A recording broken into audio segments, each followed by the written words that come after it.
Okay. Echo, echo, echo. So, what is today's date? Oh my goodness. Can't find my eraser. It is the 27th. Okay.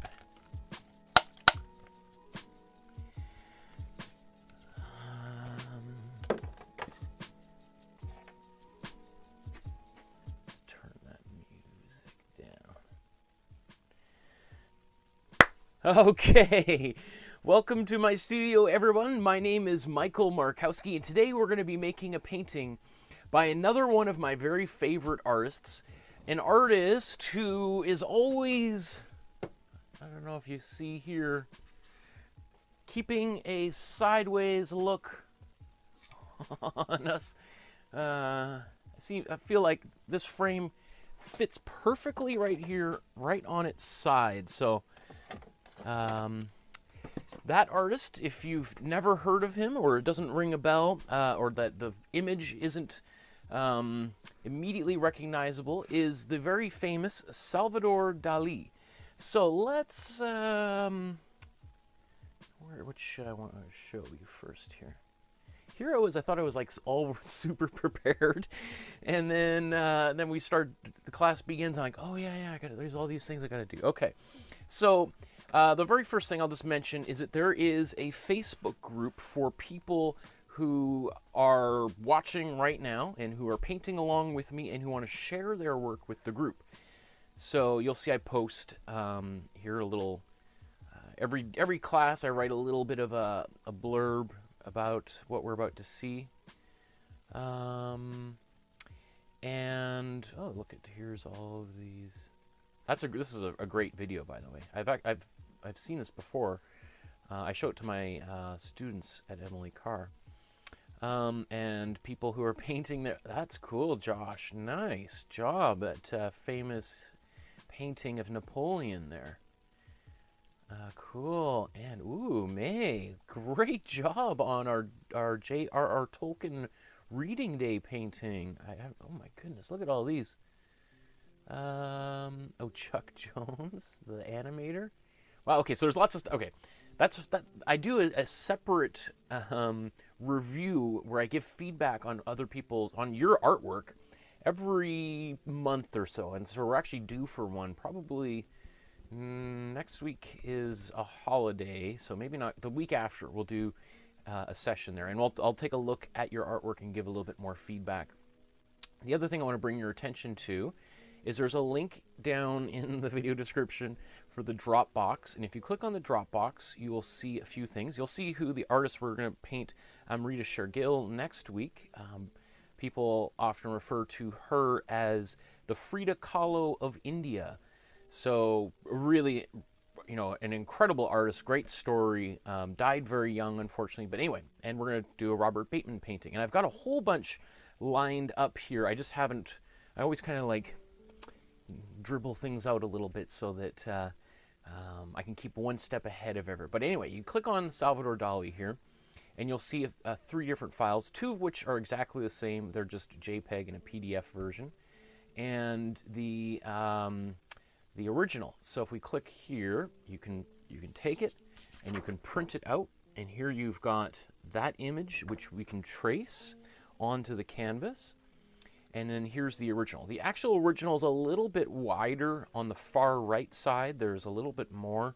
But to make it fit onto this 9x11 sized canvas, I trimmed a little bit off. So anyway, so there's the original. Let's take a quick look here.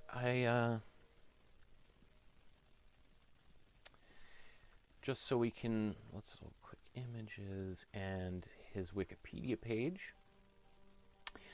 I think Salvador Dalí is unquestionably one of the most gifted artists in terms of technical ability that has ever existed.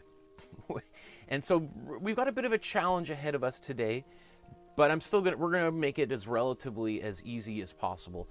But I think one of the things that is I think, Salvador Dali, was a super eccentric figure.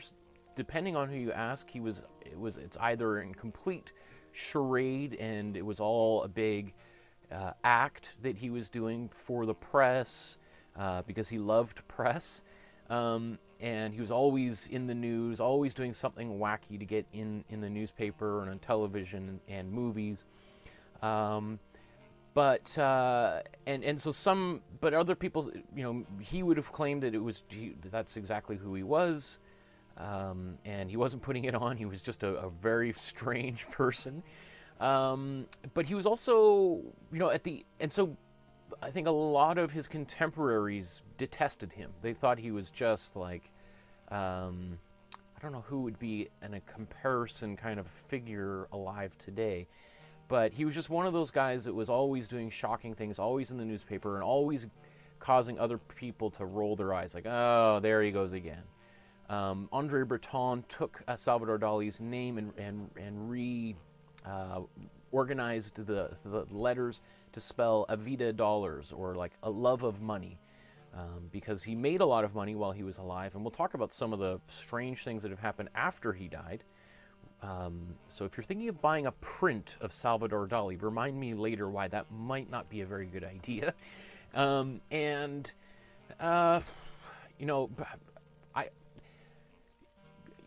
He's one of these guys that is super famous for being kind of wild and crazy, being on television, doing all these silly things. But I think a lot of people forget how, at the end of the day, he was more capable technically as a craftsperson than virtually anybody else alive at the same time, and really, maybe one of the top, 50 in human history in terms of just the capability of mixing paint we'll look at some of his paintings here, but let me see. I've read a number of books about him, and I've also read a number of he wrote, I wonder how many books he wrote. I've read 2 books that he wrote or were ascribed to him, one of which is called The Shameful Life of Salvador Dali, which is a really funny book, in that Salvador Dali, in that book, sort of talks about all the most shameful thoughts and feelings and memories that he had.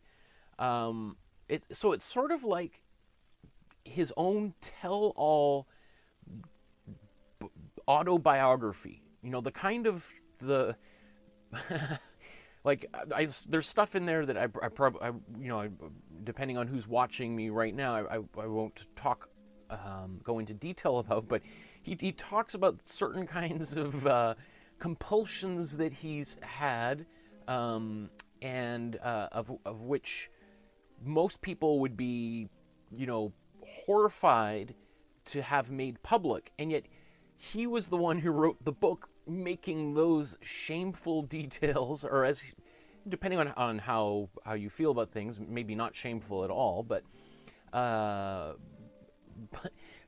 always thought that was, it's like when you're reading this book and you're like, whoa, that is like, I can't believe somebody's saying this stuff or writing it out loud, because it's so ridiculous. And then, of course, other people saying, well, he just made it all up just for the shock value. One of the funny things I remember reading about is when he was younger, he loved walking around with a cape. He was like a 10-year-old kid, 8-year-old kid, and would walk around wearing a cape, which, if you walked around with a cape today, it wouldn't be so shocking. But, 100 years ago, walking around Spain in a particularly kind of conservative part of it's a very, Christian, conservative culture, in some ways very liberal, but that brought him a certain amount of attention, and he got, in physical altercations with people who thought he was a strange weirdo. And anyway, let me see. So here's a little bit of information. I haven't even read all this. I've just I know him so well that I don't know if there's any need for me to go through all this. But the other, just kind of looking at here, this was his wife and longtime partner Gala, who featured in many of his artworks. We'll see some images of her later on. And she, there's lots of different opinions about the role she played in his life. Some see her as being sort of the mastermind behind a lot of his work, and she was older by, I think, about 10, 15 years older than him. Here he is later in life. I think a lot of people forget he died in 1989, so he lived a long life and was, he's one of the few artists who would be able to, say that he was a contemporary of Picasso and Matisse and all the artists at the turn of the century, as well as, the pop artists like Andy Warhol and the abstract expressionists like Jackson Pollock and Mark Rothko. So his career and life, and he was painting all the way up until the very, very end. So anyway, let's stop talking about his life and just look at a little bit of his art. Of course, this is the most famous painting, The Persistence of Time, which is at the Museum of Modern Art. And I think one of the shocking things that we're going to find, if you've ever seen it, it's actually maybe even a little bit smaller than this, to be honest. It's about this size, about 9.5 by 9 by 11 or so canvas, which is kind of, we see posters. I remember, I had friends in college who had these blown up as posters in their, dorms at college, and so if you are going to make a painting that is this big and yet you blow it up really big, you imagine it has to be really tight in terms of detail for it to be convincing. Usually when you blow things up, all the the little tiny details, are enlarged, and we can see some of the maybe the sloppiness of certain artists. My own paintings, right? They might look great with a little thumbnail, and then you blow them up really big on your television screen. You're like, oh wow, that's not very good. Right? Dalí is one of those few people that, the work gets better as you look really up close to it. So, very strange, weird pictures. Why are they so weird? Well, Salvador Dalí was one of the most recognizable figures of the art movement called surrealism, right? Not just real, but surreal, more real than real. And this idea of things that are sort of beyond, when I think of like surrealism, it's not just imaginary worlds, right? There's fantasy art, and there's, people who paint dragons and, fairies and, science fiction paintings. Surrealism is, is sort of is grounded in reality, and that's what makes it surreal. That there's the possibility that these things could exist, but they're bizarre, weird, fantastical kind of imagery. So, and there's lots of different, some of the things that he liked doing were these types of pictures, where these optical illusions, where we have like a country. This is like a beach scene with look like a lady sitting here with a little boy on the beach, but of course it also looks like a face, where these little buildings on the side of this hill make eyes and a nose and lips, right, and the side of the face, right? So he often loved creating those little optical illusions in his art. But I could talk all day about his art. Let's dive right into the making of this painting. So to get this on here, I'm going to take some carbon paper, and I'm going to put this carbon paper under here. I was hoping to do a little more of this, do some tracing this afternoon, but about an hour and a half ago, right in this very same place, I was filming and teaching a class about how to cast your face and make a replica of your face with plaster and what's called alginate, the kind of thing that you put in, the dentist puts in your mouth when they make a mold of your teeth. So maybe I'll things are still drying here, but I'll show you here. So this was on my face about an hour and a half ago. This is the negative shape, and then later today, after today's episode, I'm going to fill it with plaster, and then we'll make the positive shape. So I'll make a replica of my face here. So I've spent the past couple of hours cleaning this whole area, which was a total disaster zone. Okay, let's get a pencil, and we're going to trace this out on the carbon paper, or using the carbon paper onto the canvas.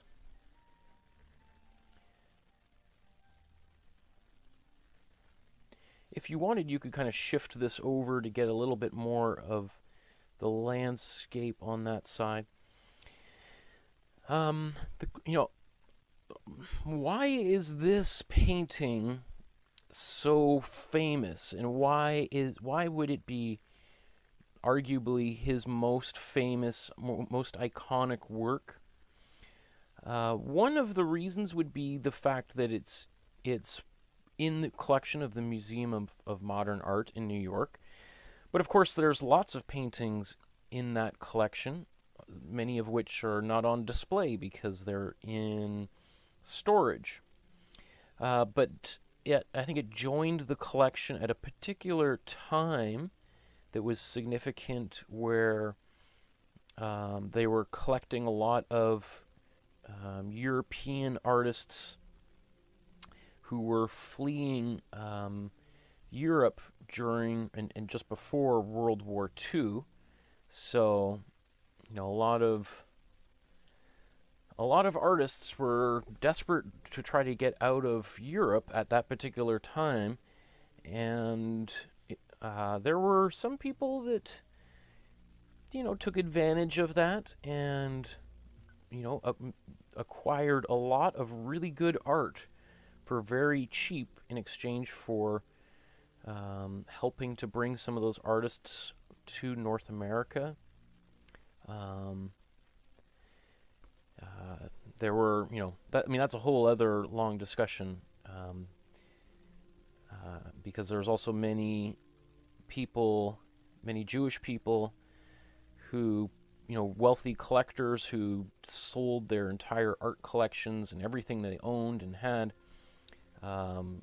for pennies on the dollar, just to get out of Germany and France, Poland, Spain, etc. But it also happened to a lot of artists as well.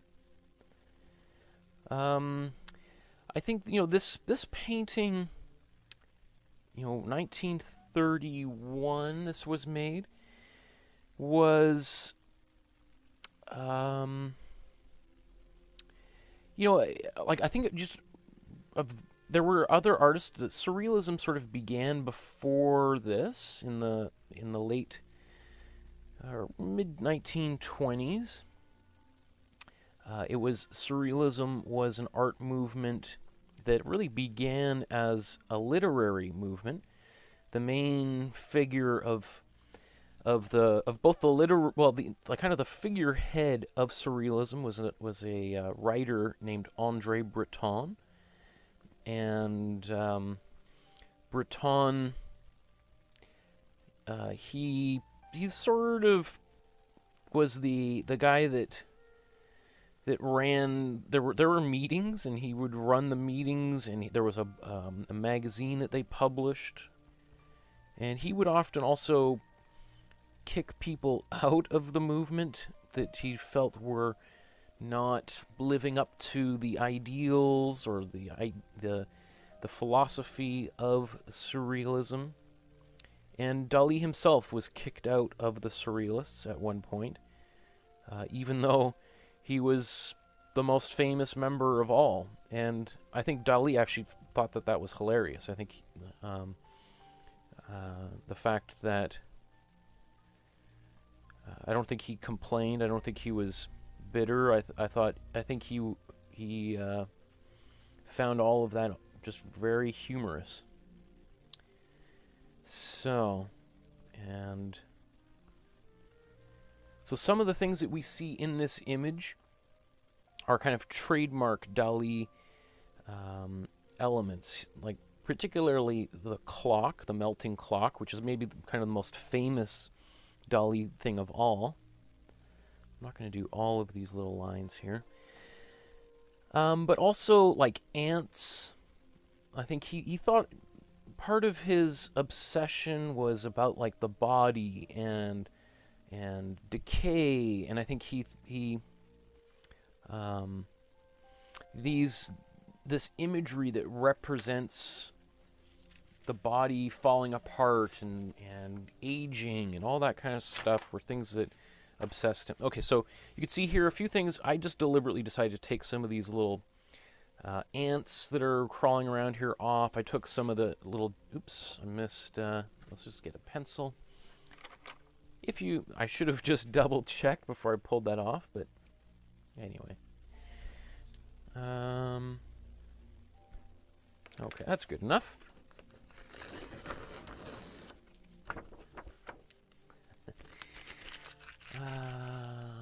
So I see Josh, Peter, Susan, Shelley all say hi.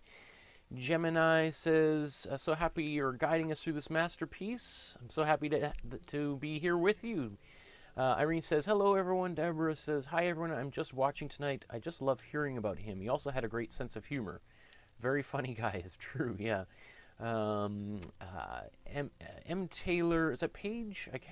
I apologize, I can't remember your first name there. Hi everyone. Hi Michael. I think he may not be one of your favorites, but your very favorite. You know, obviously my mustache is. I wouldn't say well. I mean, obviously it's hard not to say that there is, in the back of my mind, some relationship between having a mustache like this and Dalí. Although, you know, if you really look at images of Dalí, he didn't really have a mustache a lot like mine, which is what I thought myself. I was like, oh, that's the first thing people are going to think about, and they do. But it is a slightly different. He allowed to get really wild and would go in sorts of crazy directions. He would grow it out really long. He may have even had mustache extensions, if such a thing exists. Okay, so let's get some paint on our palette here. So, I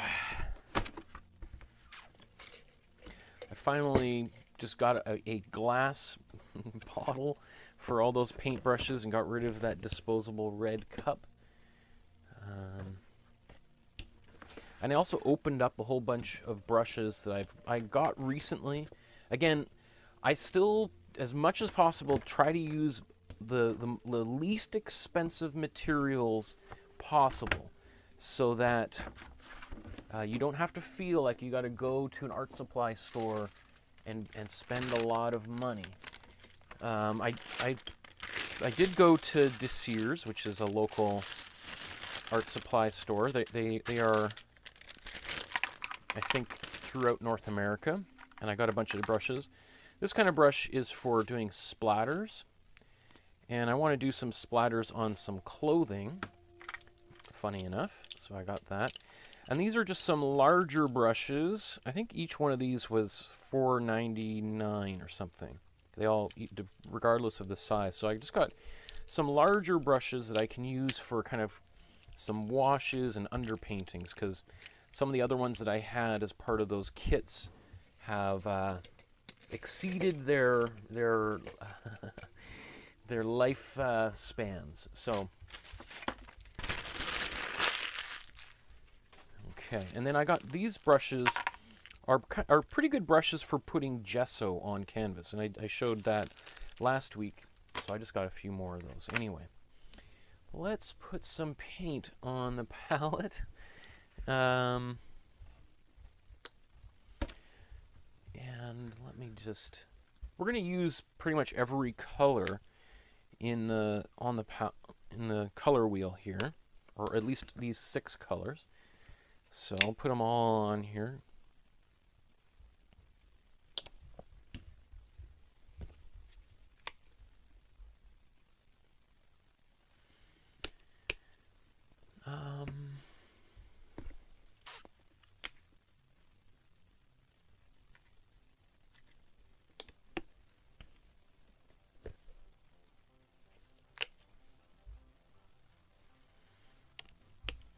Okay. And we'll use some white, obviously, but I'll save that until we actually begin using it. Now, for this painting, this is essentially a landscape painting. It's a surreal landscape, but it doesn't change the fact that it's still, at the end of the day, a landscape. So, generally, what we would do when you're painting a landscape, at least in the style that I use and the style that Dalí clearly used in this painting, because he, at the end, you know, I think what's interesting is he is using very traditional painting techniques, but obviously painting very unusual subject matter, right? So when we just sort of zoom in close, we can see that underneath all of this is a warm yellow, like a, it's kind of coming through in these areas here. And it's all basically looks like the same warm yellow that comes right out of the tube when we squeeze this out. So I think that's just what I'm going to use. You could make it a little bit more on the brown side, a little bit, make it even more of an earthy hue, but I think this will be fine. Let's see. Use one of these newer brushes. That's a little small. Okay. So again, these are, sometimes it's really nice to use a new brush for a change. Okay. So what I'm going to do is I'm just going to get a bunch of water in the palette here. And then let's just mix paint into this water.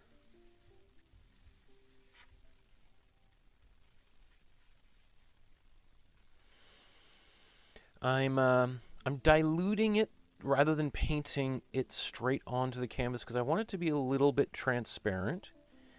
And that will also, it's going to mix with the white of the canvas, right, to lighten it up a little bit, almost as if I put white into this paint.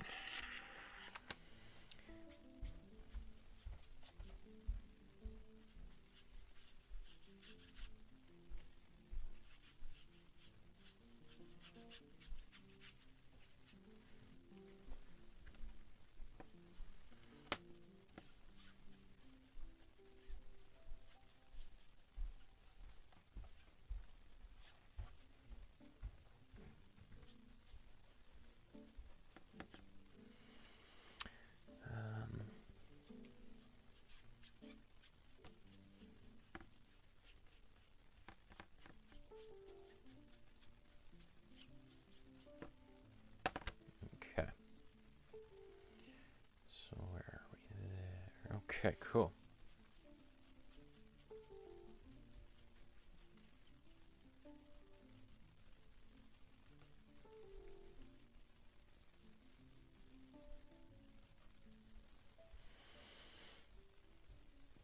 Just trying to get rid of a few streaks in there, although everything's going to get covered with paint anyway, so grab a rag and clean this brush off. For $5 a brush like this, that's a pretty good deal. I've tried buying, you know, I'll put a link to this if I can find it online. This is, what is this? The Royal Langnickel brush. If I can find that online. I've tried buying brushes off of Amazon, but of course it's hard to, like a lot of things buying online, to know exactly what it looks like until you receive it. And so stuff like that, it's, for me anyway, easier to go into the art supply store and take a look and then buy that, then sort of taking my chances online. But if it works, and it looks like it works, I'll post a link to it, and so you can buy it online if you want. Let's speed up this drawing process.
Okay, so what ended up happening, there was a little bit of water that dripped out of the hair dryer there because I was cleaning it after the big mess I had just a few hours ago.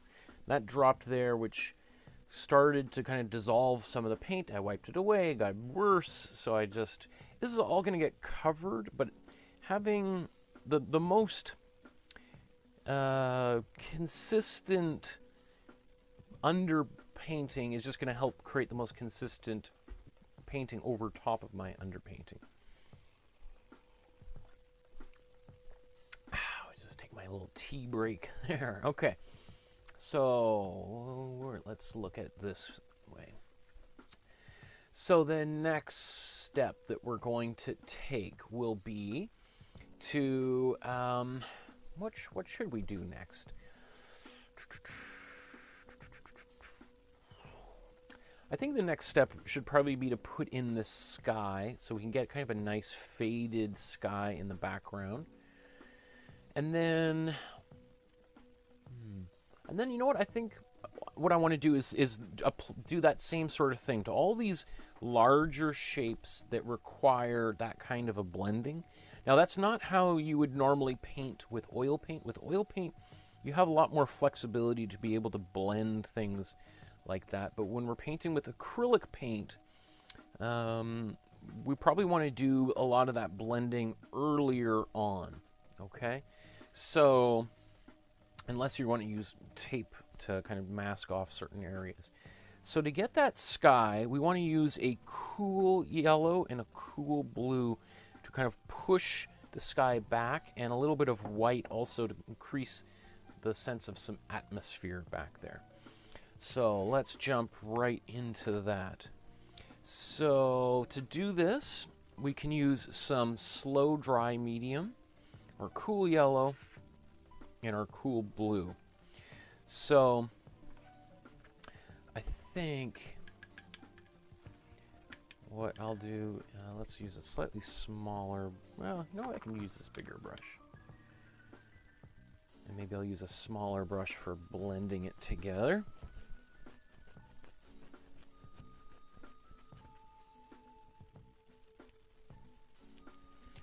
So this is just a wet brush, just sort of drying it off a little bit. It's helpful if it's maybe a little bit wet, but we don't want it to be dripping wet.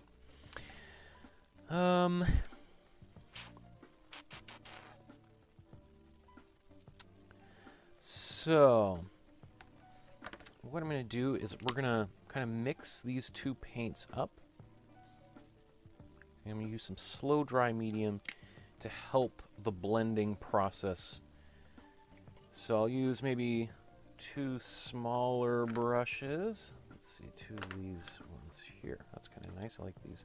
I actually like that these are a little bit kind of chubby, like myself. Just because I find them easier to hold. When I'm painting a lot with very small brushes, I find it makes my hand a little bit tired and sore. Whereas if I have a brush that's wider, and you can get, you know, little rubbery things that fit over top of your brush to make even a small brush feel wider. But anyway, so let's just mix up some yellow that has slow dry medium in it.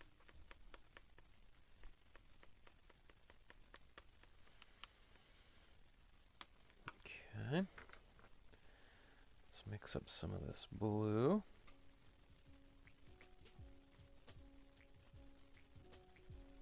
Both of these right now are kind of quite bright or quite intense colors. So we'll desaturate them by tinting them with some white to kind of lower the intensity. So I had some, I'll show you this side by side so you can see how it's the effect it's having. Okay. Just want to try to, just like if I could use a palette knife for doing this. I like using it on my brush personally. But that would be one of the primary uses for a palette knife.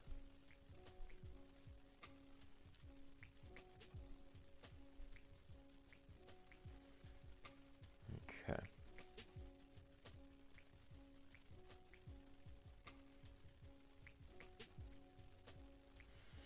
So one of the things, you know, if I paint these two and I blend them together, what do you think is going to happen? I'm going to get a green sky. I don't want a green sky. I want a yellow sky. So what I'm going to do is I'm going to paint, I'm going to paint the blue first. Yeah, I'm going to paint the blue first. And then I'm going to blend it out and blow dry it.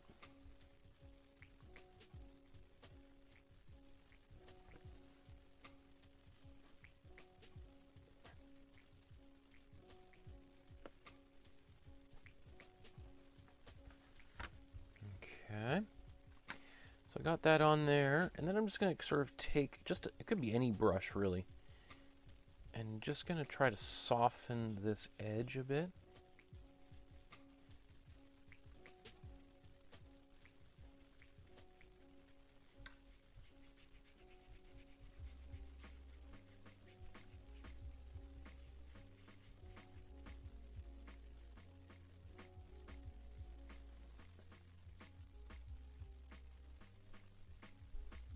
Oops, like this, right?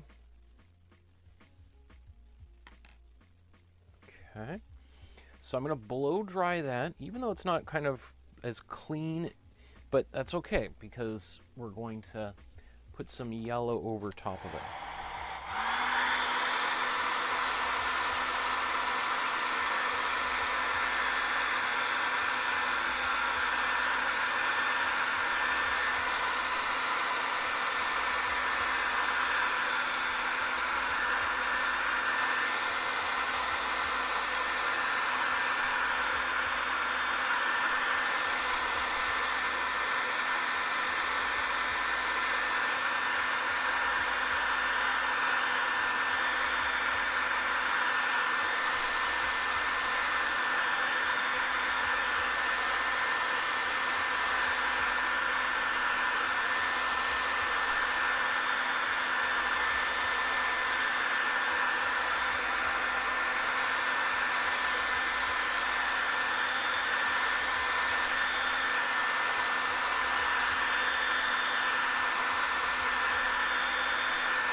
So now I'm going to take my cool yellow with white, and let's paint this over top.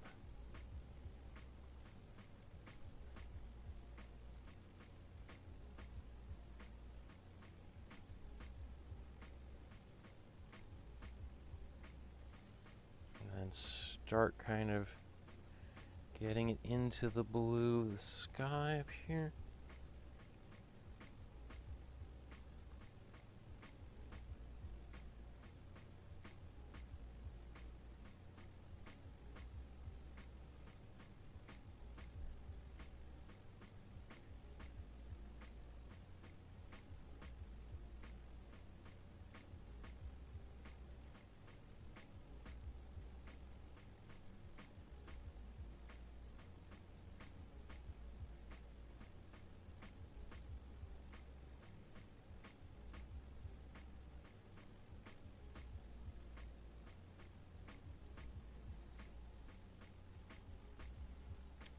Okay, so it's a little patchy in a few places. I think we'll just want to blow dry it, and we'll come back and we'll do a little more work on it.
I'm just actually going to dip my brush in a little bit of water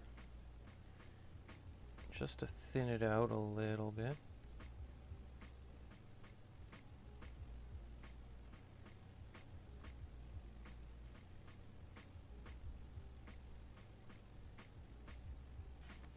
Oops. I want a little bit high up there. Just going to wipe a bit of that away.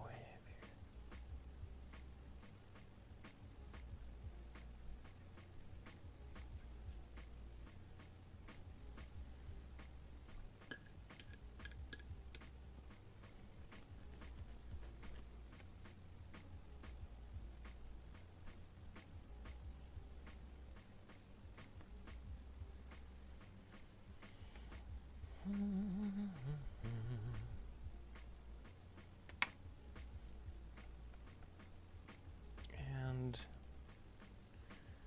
you know, I made a little bit of a boo-boo here, but no big deal.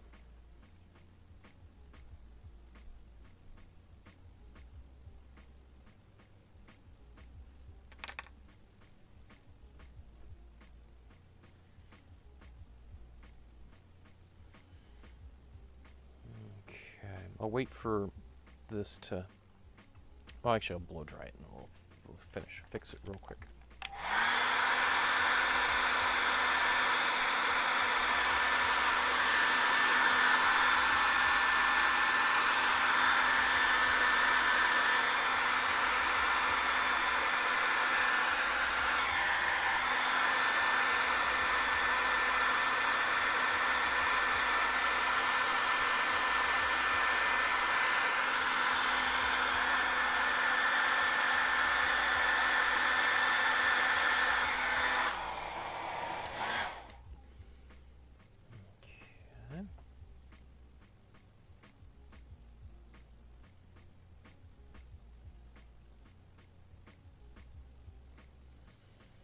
Not totally fixed, but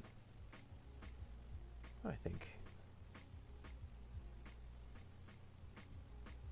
it might be okay. It's a little bit of a patchy sky. He's put a little bit of gray in the sky as well to help kind of blend those. But, you know, I'm not super concerned about getting an exact reproduction anyway. So now I want to do, what should we do next? Let's do the kind of darker foreground area in here. So we'll kind of do these big patches of color right off the top. So I'm going to use a little bit of the warm blue, and maybe even a bit of I'm going to use warm blue and cool blue. So I'm not even going to bother washing that brush. So to do that, to make this kind of really dark color, I'm going to take, it's dark, but there's a bit of gray in it, so I can take some of this as well. We'll see. We'll see how. So I'm going to take my warm blue. Let's take some cool blue. And let's take some warm red. Let's take a bit of cool yellow.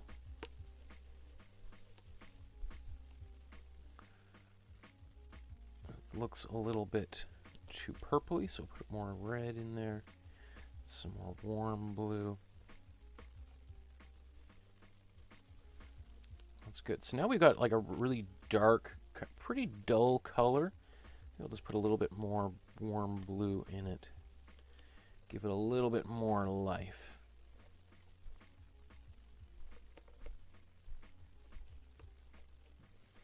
Now it looks like he did use a little bit of black throughout this artwork. So we may use some of it, but we can also do this entire painting without any black whatsoever. So let's take this color.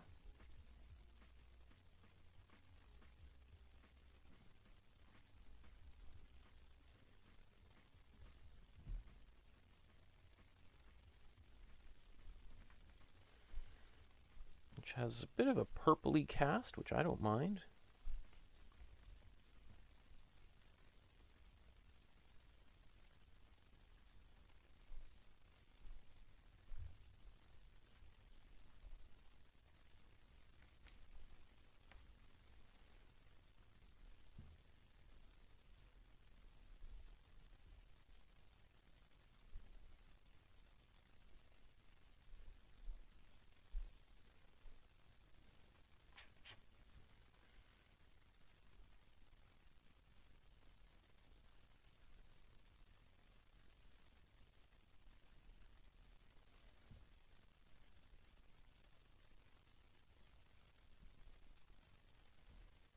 I'm just going to paint this whole area this darker color.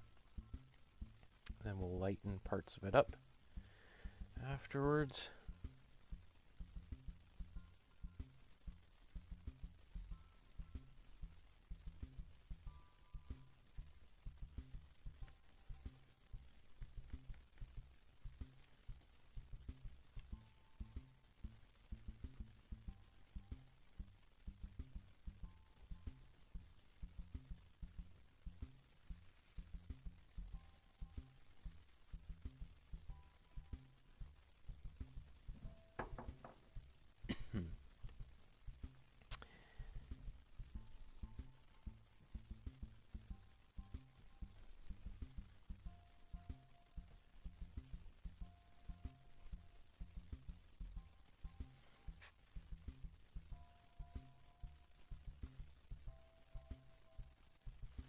And what this thing in the foreground is, to be honest, I can't quite remember, but it's some sort of like, you know, limpy, fleshy kind of mask-like form, right? Like this, the skin peeled off someone's face.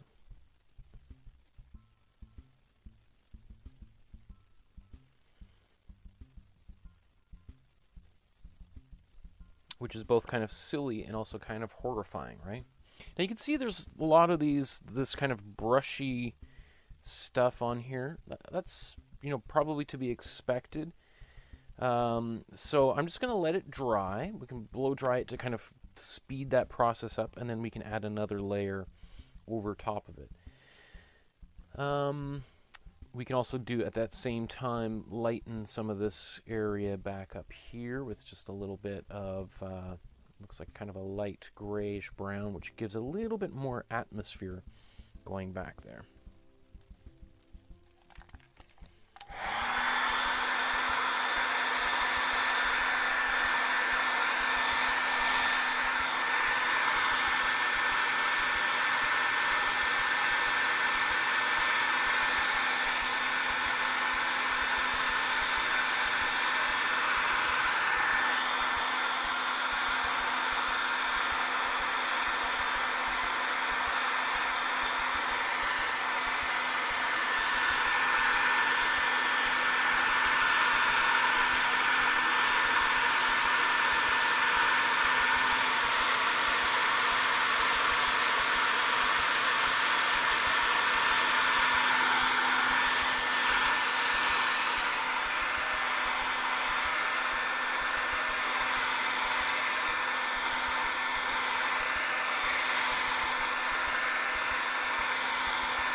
Trying to do two things at once, not the smartest idea. I should know better.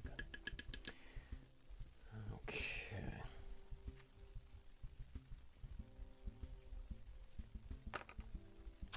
So then I'm going to mix this color again, this dark color, and then I'm going to paint it back over top of it. And then I'm going to slowly add a little bit of white into it to give it a bit of a gray and then get some of these other areas. So let's do that. So let's take a bit of the warm blue, a bit of cool blue, add a bit of red in here, and a bit of cool yellow. So sorry, warm blue, warm red, and cool yellow. Any kind of combination of 3 or 4 primary colors is going to get your darkest color.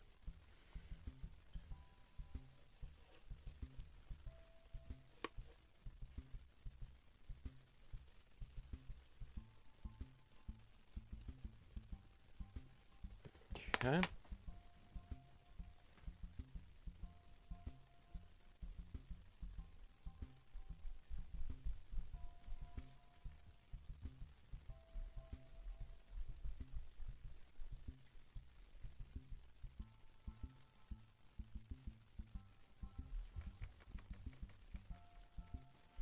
Alright, so now we get rid of some of that texture that was there.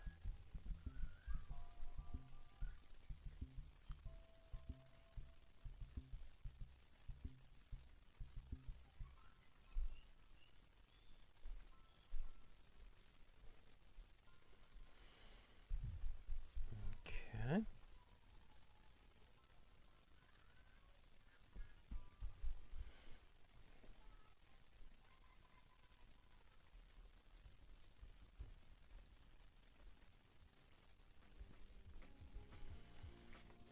Okay, and then I'm just going to add a little bit of white to it. Oops, that was a lot. So I'm going to add a bit of slow dry medium to help the blend here. It's a bit more on the greenish side, so let's take a bit more yellow and put that in there. There we go.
Okay. We can even lighten that up as we go here. I don't mind it as it is, though, so. Okay.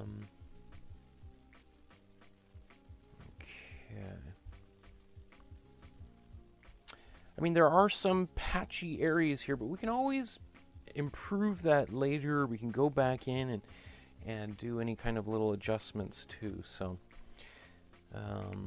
for right now...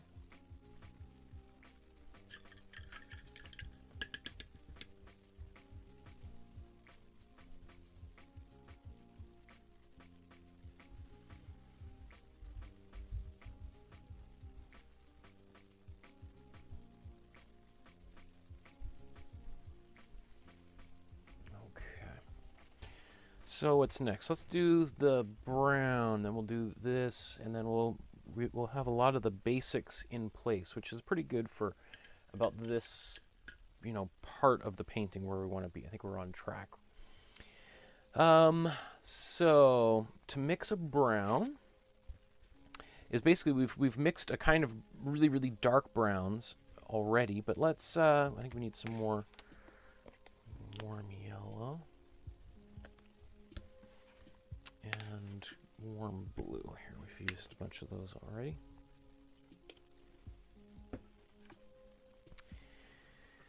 Okay, so to make this warm brown for that kind of table that the clock is melting on, or stair, or whatever it might happen to be, we're going to take some warm yellow, some warm red, and then we've got a orange. Okay, let's take a bit of warm blue. We mix this together here. All right, then you just use your judgment. Okay, let's add a little bit more blue to this.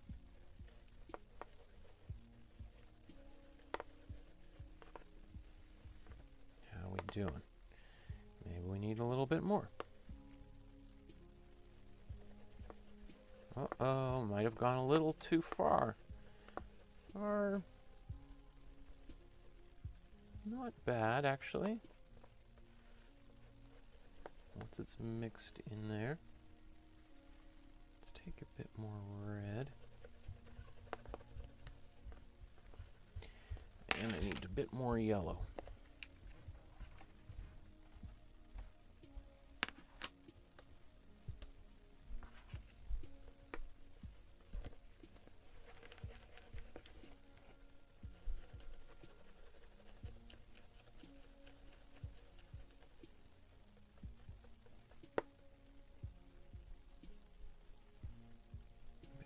Blue.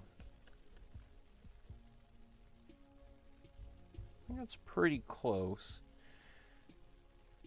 Once we get it on here, we'll see how close or far away we actually are.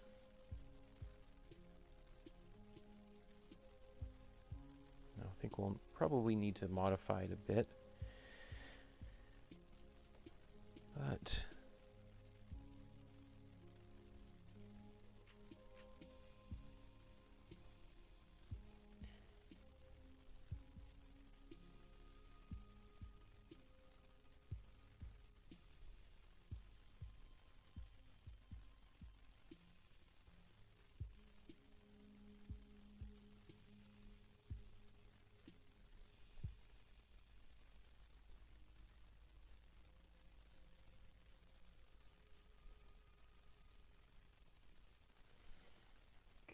let's get a smaller brush.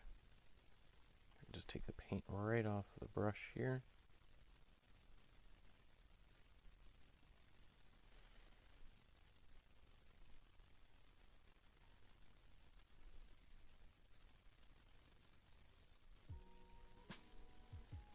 Let's go right up and even a bit over to the black, I think.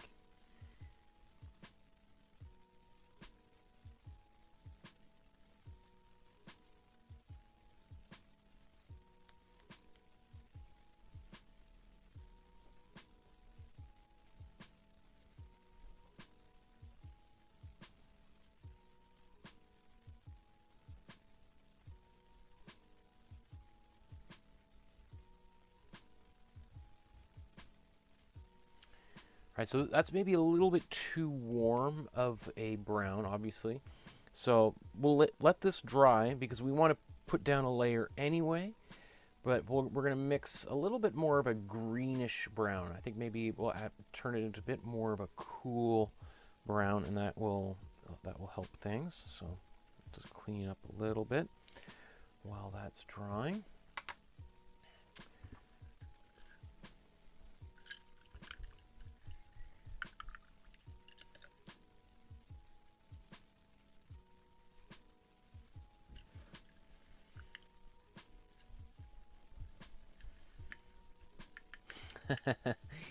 Deborah says, I'm all done the Tolkien piece. Now it's Mona Lisa while I listen to Michael.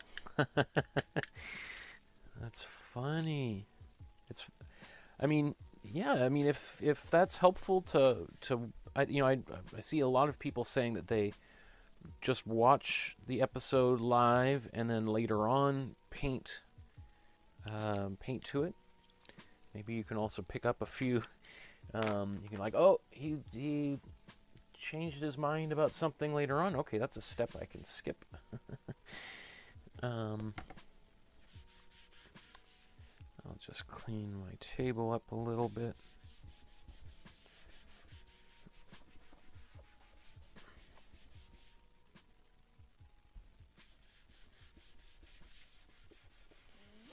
Oh, I just realized I didn't sand the painting, the gesso down before I started painting, which is probably why I was like, this is a little bit rough, but anyway. I mean, usually when I'm painting, I will paint the gesso, let it dry, and then sand everything all at once, rather than in front of you guys as I've been doing them. But so usually my panels are all prepped ahead of time and ready to go. Okay.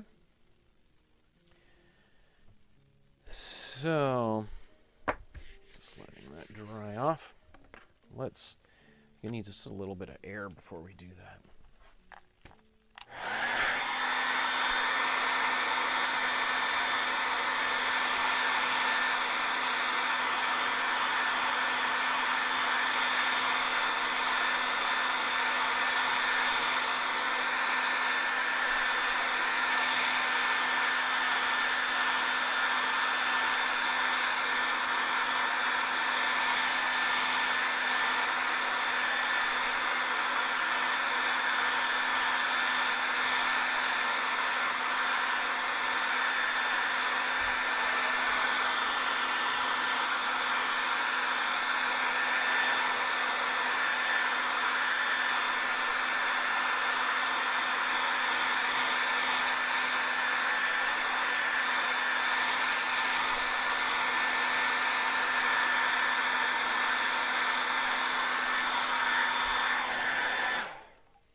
Okay. So to get that a little bit closer into this brown there, let's just try adding some white into that, and that helps immediately, right? That gets us pretty much right there. So I'm going to add this to here.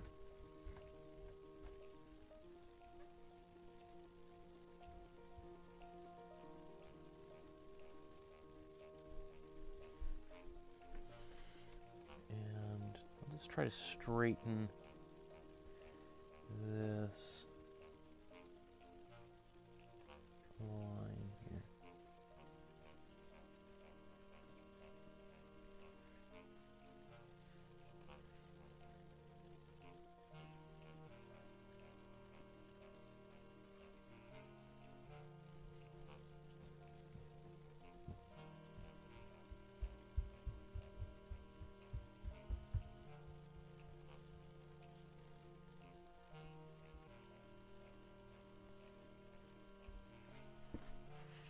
Turn this here.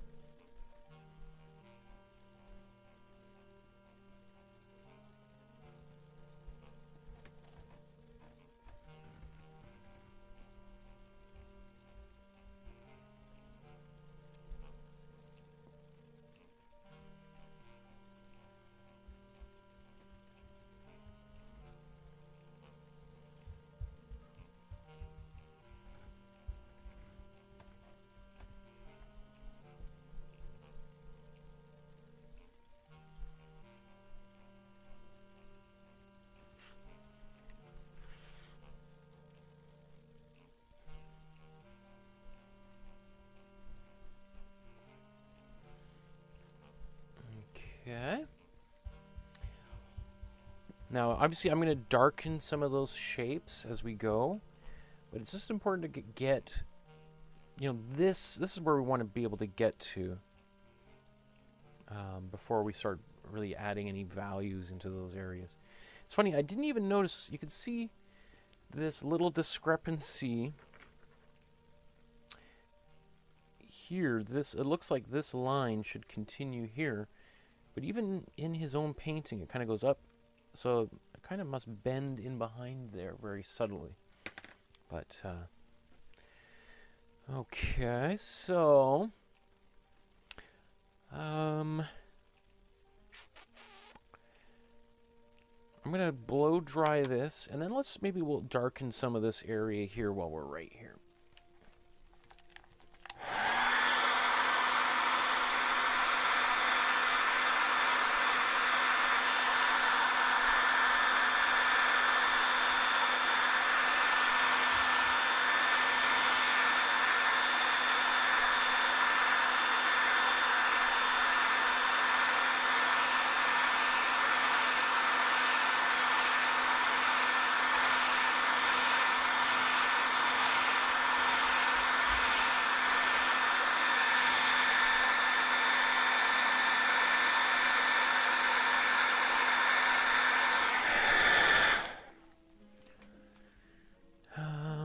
Okay, so we've got this color that we've mixed.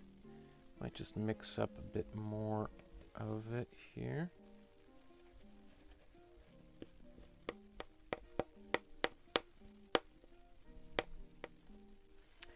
And we'll make it a little bit darker. So I'm going to add some warm blue to the mixture.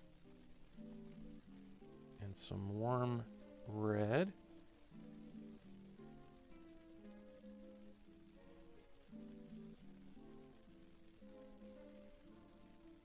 A little bit more warm blue here.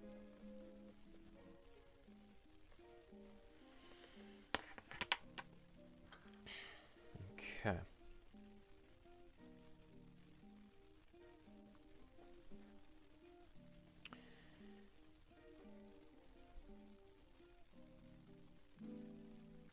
Now, obviously, he goes even darker than this, and we can go much darker. But I'm going to do this in kind of stages here.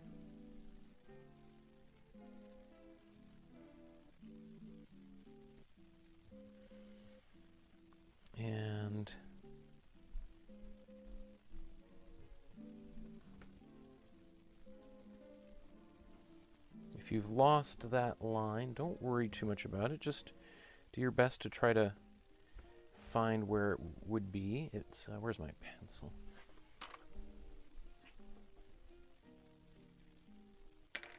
You know, it's basically, I'm not even going to bother. Actually, I will turn this canvas this way. It is interesting that he's got it, just playing with some shadows here.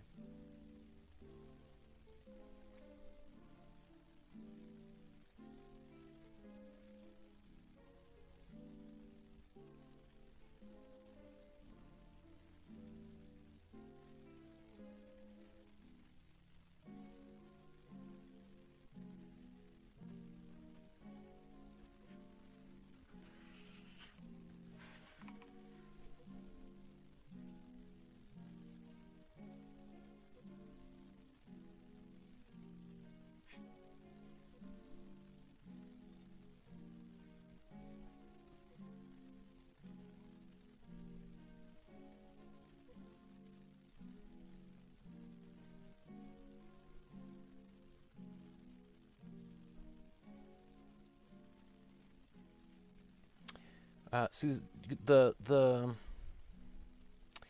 more subtle your transitions are with acrylic paint, the more you can kind of really simulate the blending that you would do with oil paints.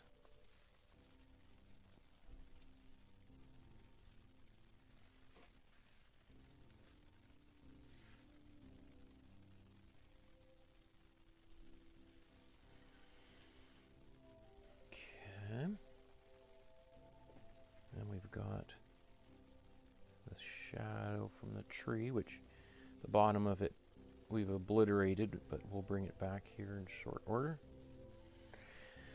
So it's really up to you, is like, how dark do you want to go in these areas? I think I'll blow dry this, and then we'll do a little bit more. We'll get a little bit darker, and at the very end I'm going to put in a big dark shadow, right, kind of almost like outlining basically in here. So just want to see if this line might need just to come back.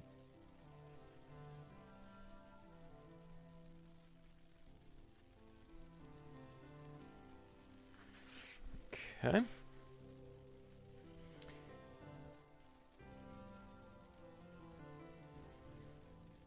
So we're just going to mix this color again. I'm going to take a little bit more warm blue,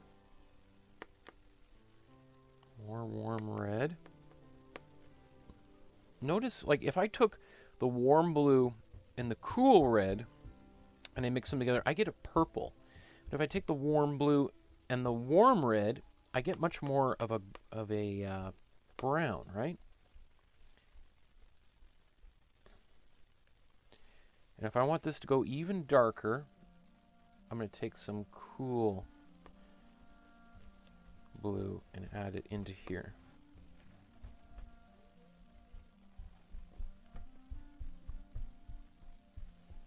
A little bit more warm blue in here.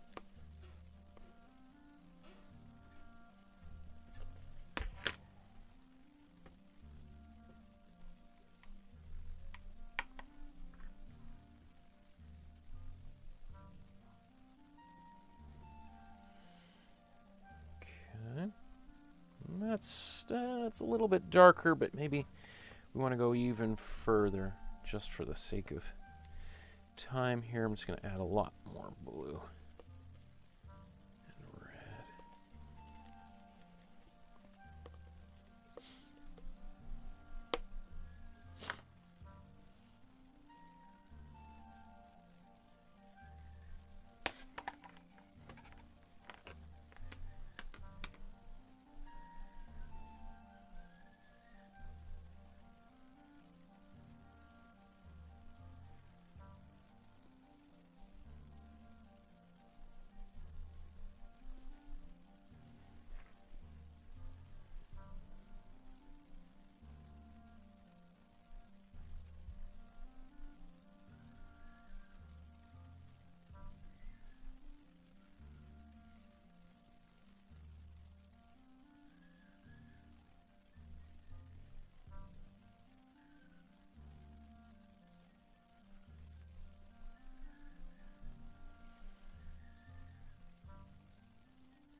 Okay. Another thing that's kind of funny about like these paintings is I think he plays with light and where the actual source of light is in this painting or in any of his paintings, which adds to that odd feeling you get when you look at them, that something is a little bit weird and amiss. And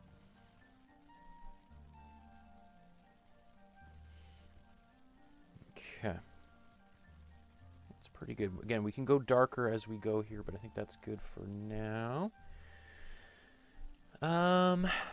Let's see, what should we tackle next?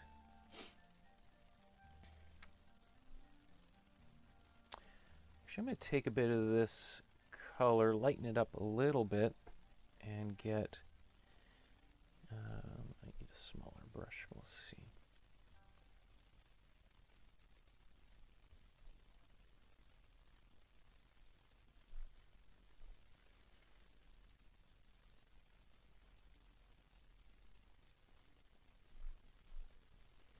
There, and then I'm going to get the darker color that we've just been using.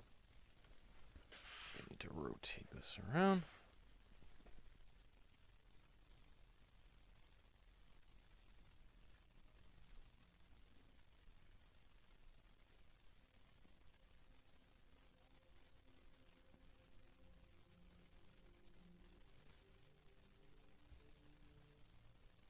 Again, we may probably modify a few of like that darker color in behind that tree.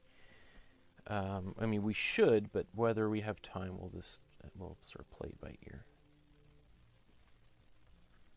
And we can clean all this up and make everything look pretty and look like we knew what we were doing from the outset.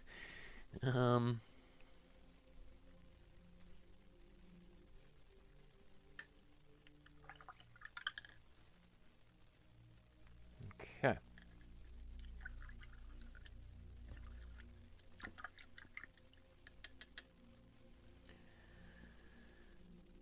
So, let me see. The next step here, looking at this painting.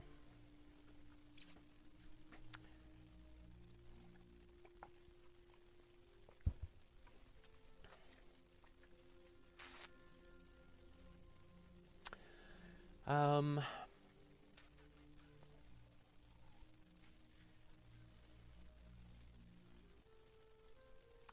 thinking about this color under here. I feel like what I want to do is add some, potentially like a pink underneath it, and then we're going to coat it with like a bluish gray. I think it just needs a little bit of an underpainting here, kind of a warm color. So let's just clean this brush off.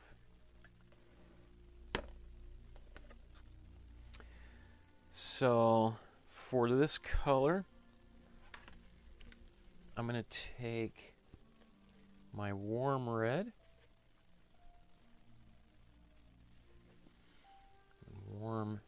and just white.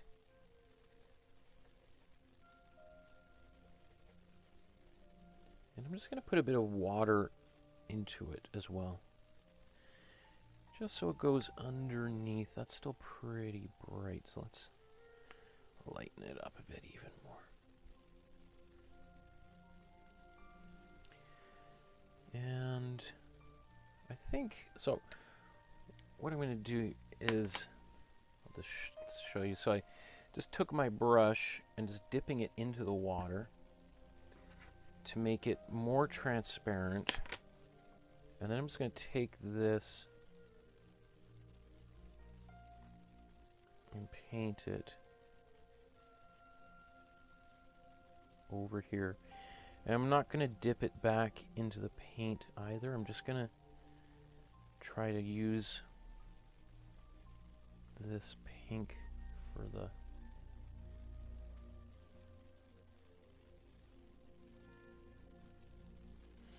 So what this will help give it this effect that they're, especially when we cover it with that gray afterwards, that it might have been like some living thing that has gone pale and dead. Which I think is, again, I don't know the story behind this painting.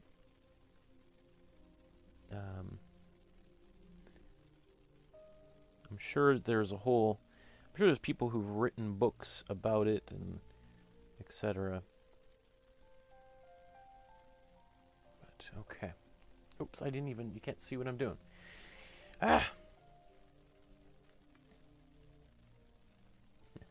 Heidi just joined us, but she's going to go back to the very beginning of the episode. Very cool. Okay. So now we've painted this warm pink in here. We'll let that dry. So that's, yeah, it's going to help create this radiating, but still dying. It's not as warm as a undercolor, right? It's cool. It's been tinted with some white, so it's going to help give it that slightly lifeless, corpse-like quality. Now, while that's drying, and we can use basically the same gray that we're going to put over top of this on the tree and this other clock. So I think what we can now do is work on this water back here. So this is going to be a cool blue with some white. And then I think we can also take that same color, maybe add a little bit of warm blue, just to kind of warm it up and bring it a little bit closer to us here. And then I think we'll have basically the colors on our palette to use, or on our brush, to start painting the over top of here and some of the grays. So let's just finish cleaning these brushes in here. Wow, it feels so nice to have a few more extra brushes. And really, so now even going all the way back to the beginning, I've probably spent about $50 in total on brushes. And when we began, we used, what, $25, $30 with two, or maybe it was less, probably about $20 worth of brushes. And so now I've just added probably $25 worth of new brushes. And we have all of these. Actually, these ones, these mop brushes I ordered separately, and each one was about $10. But I really haven't used them for this class. In fact, I should probably return them because they're bigger than I was expecting them to be. Okay. So what I said, we're going to do that cool blue in the background, or in the water. I think we should still be able to use some of this mixture. So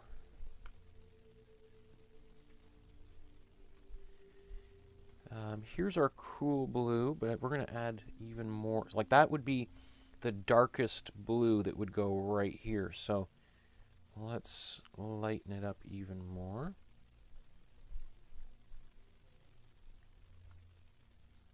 And that might even still be too blue, but there's only one way to find out, and that's just by going in here and starting to paint.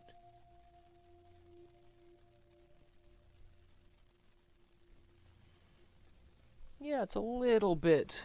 I could probably add more white in there if I wanted to, but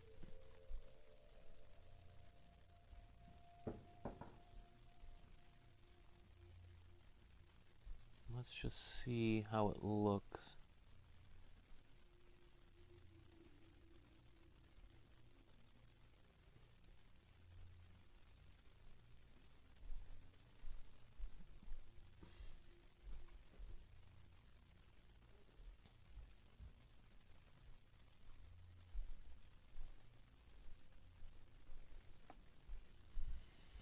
After I'm done this horizon, I'm going to step back and I want to see how straight it actually is.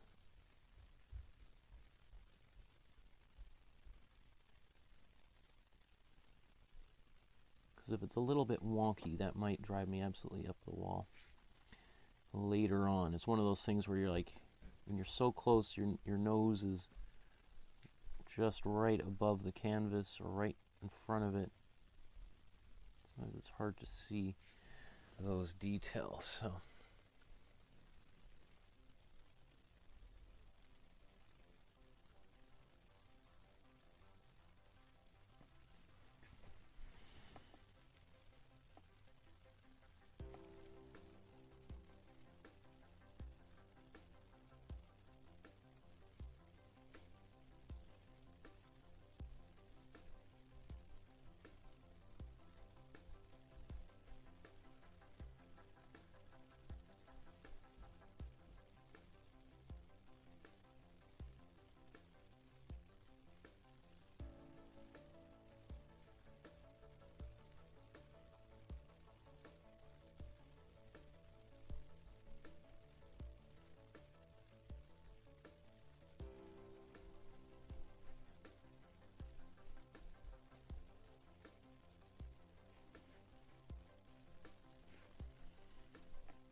Okay. I don't mind it like this. I don't mind this kind of slightly darker, more opaque blue. Although I might add a little more white into it afterwards.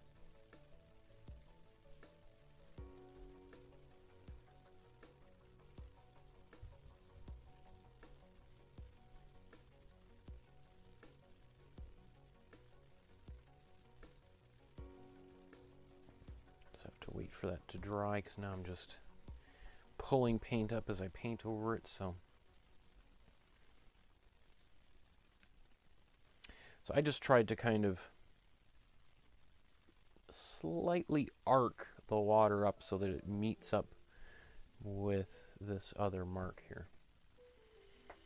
Because as much as you can tell somebody, oh no, that's the way it looks in the original, people are like, well, okay, that's fine, but this is the one on your wall. And so just because it looks that way in a photograph, or in this case in a painting, doesn't mean that that's the way that you should keep it.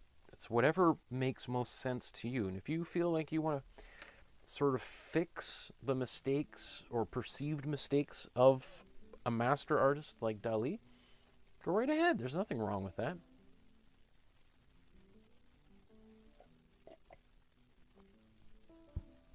Irene says, so behind, still starting the table, and you were on the skin. That's okay. That's okay. You know, I think, you know, you can always pause these videos and just let it, you know, finish, you know, the area you're on, and then just press pause or play again, and then catch up to where we are. You don't have to watch it in real time if that's a struggle. You certainly shouldn't feel like this panicky, rushed feeling. That, you know, this should be a pleasurable experience, right? Okay, so yeah, that's I think I'm gonna blow dry this before I do anything else, just to kind of that would help.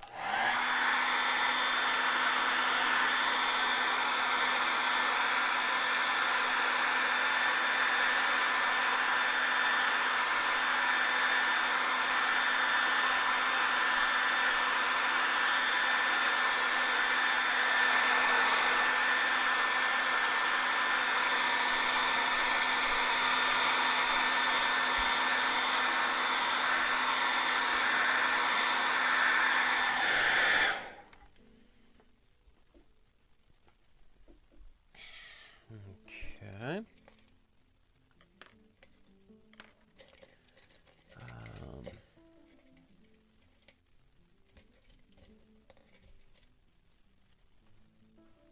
Got some very small little brushes because some of my small little brushes that I've been using for the past 6 months have really started to degrade, and they're just become more pain. So having, you know, new brushes do make your life a lot easier. Okay. yeah, I'm going to tidy up the water. Let's do that, and then we'll move forward. Okay.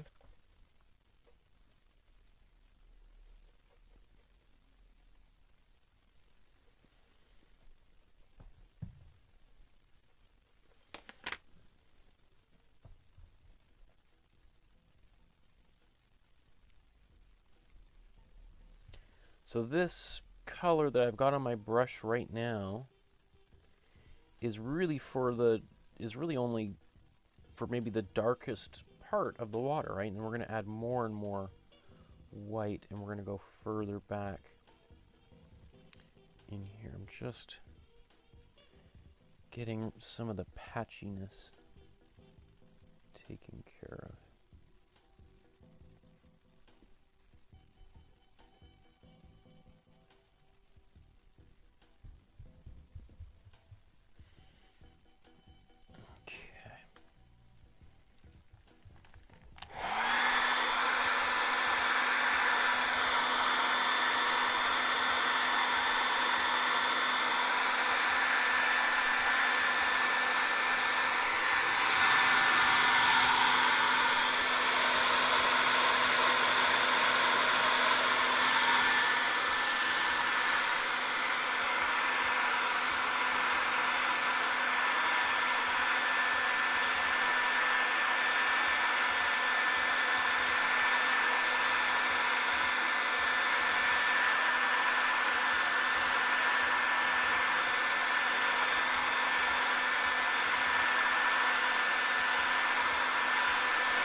Okay, so I think I'm going to add a little bit of slow dry medium just to kind of help the brushability of this.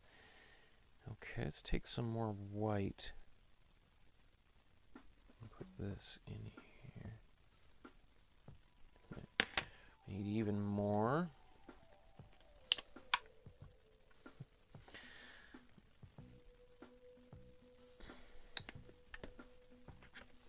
Okay, so take this white, and I'm just going to mix it a little bit to the side here.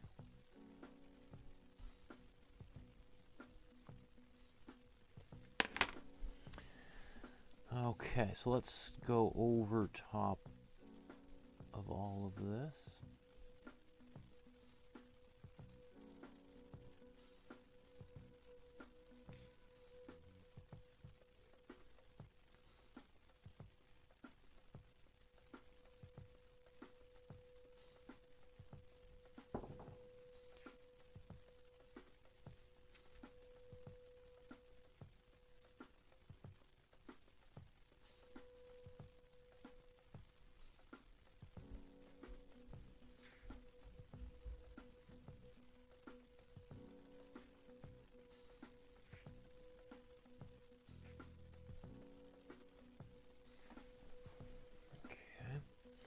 Basically just going to wipe that paint off of my brush. Let's take some water on here.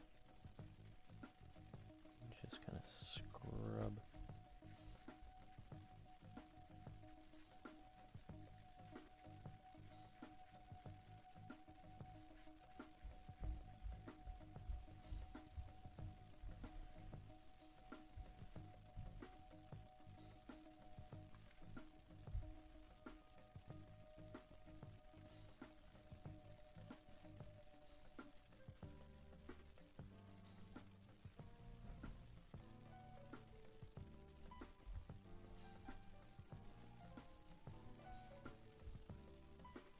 I might have to actually, I'm probably going to go do a little bit more white over there again once that dries.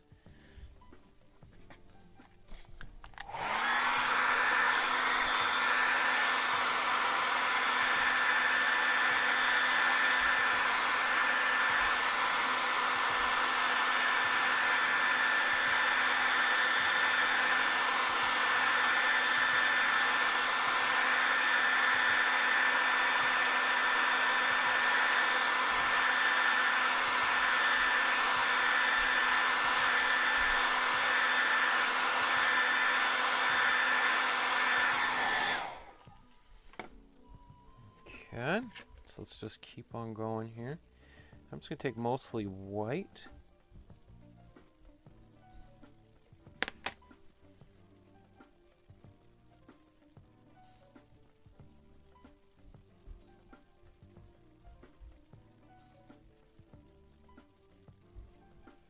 I don't mind little bits of blue, kind of some of the darker blue right at the tip of the, by the horizon there, just as a bit of an outline. It's kind of nice, actually.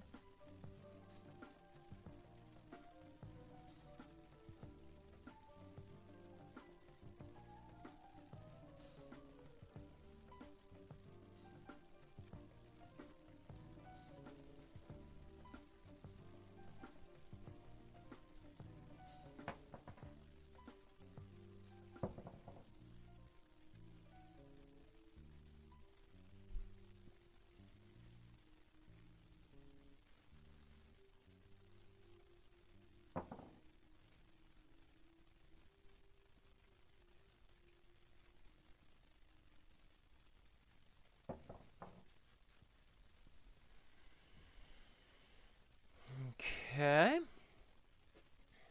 I think that's pretty good.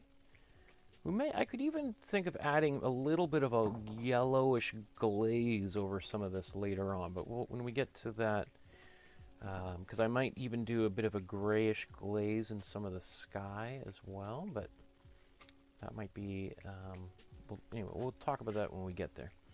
So we're going to work on this area and start doing some of the faces of the clock here. In fact, you know, with some of this, I'm going to actually use this cool blue while we're right here. Take the cool blue.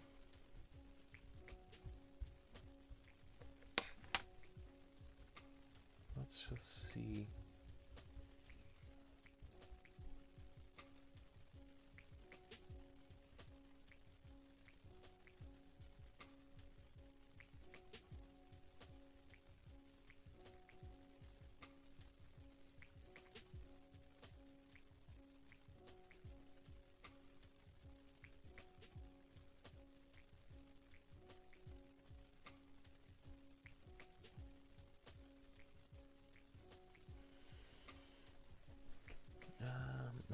Okay.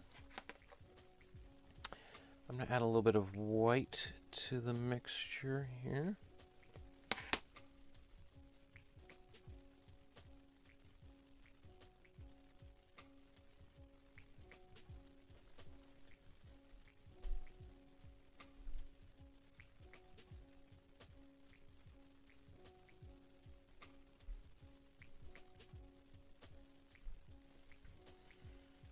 Okay, just taking the paint off here.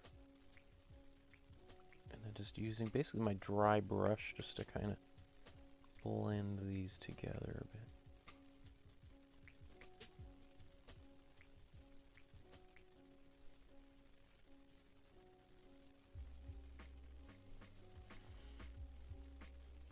Okay.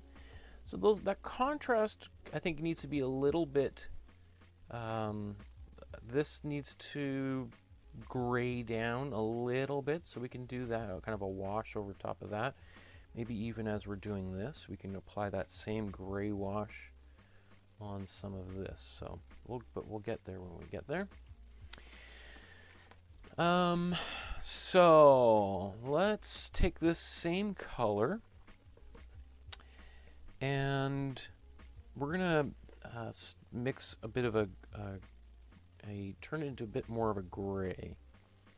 So let's take our warm blue and let's take some cool blue and some white. Mix this together.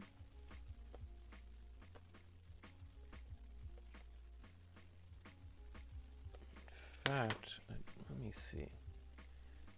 This might be kind of good right here.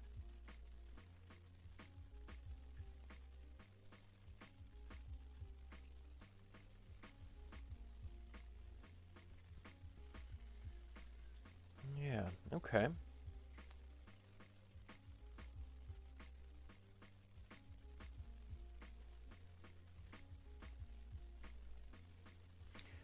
So basically what I just did is I just took some warm blue, cool blue, and a bit of white, and I used it to make that area. And I'm going to do the same thing here. I'm going to add a bit of cool red, very small amount. Goes a little bit purple. So let's just add a bit more cool blue to it.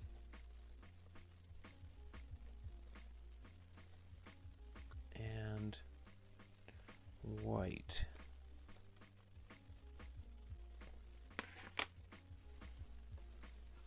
Let's see how this color reacts here. So this is kind of like a bit of a darker gray.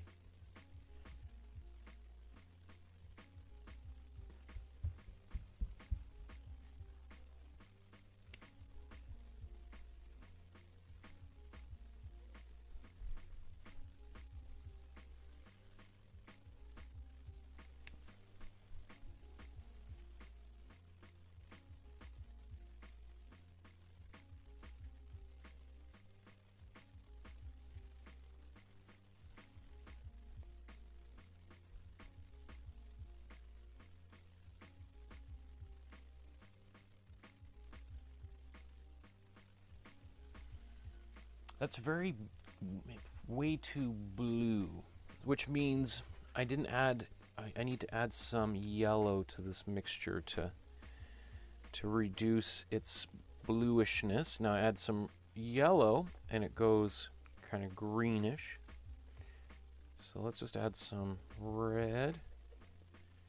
This is going to help make it a little bit more brown. There we go.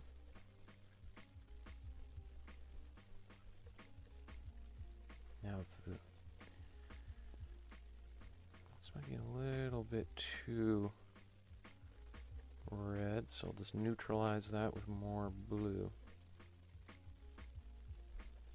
Ah, too much blue. It happens so quickly.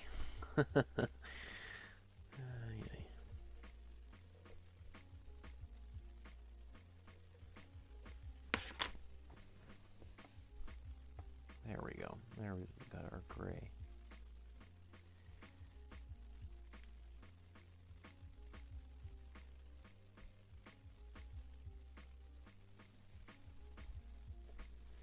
Still pretty intense, pretty colorful color. But I think it's okay. So let's add a little more white to it.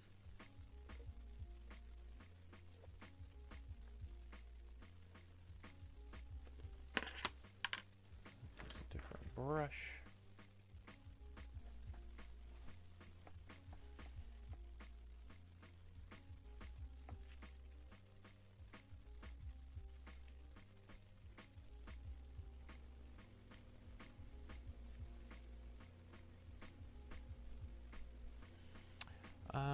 Who was it who asked for the Dalí painting? This is based on a suggestion by one of the viewers of the class, or students, or participants, or somebody from the community, I guess.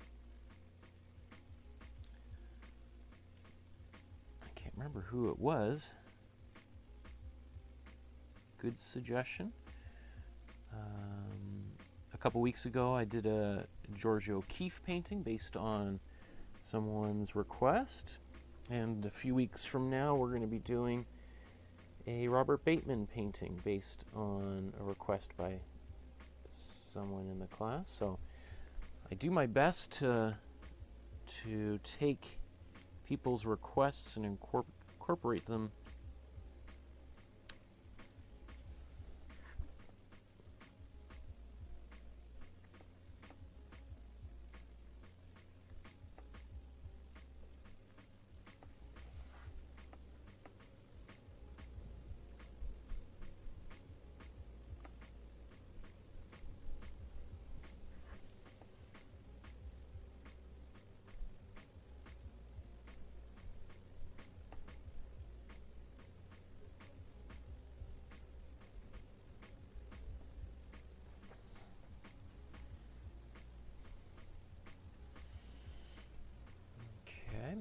bit of a bluish gray, but I don't mind. I think it's okay. So every time I got a color like this on my brush, I always sort of just take a look around and think like, okay, where else should this go? Well, let's put it down here. We've got this other watch.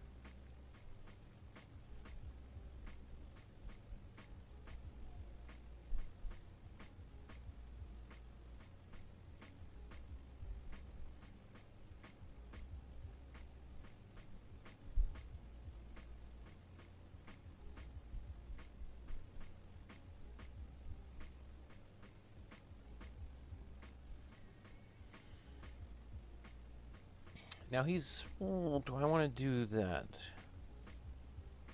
Yeah, okay. So we've got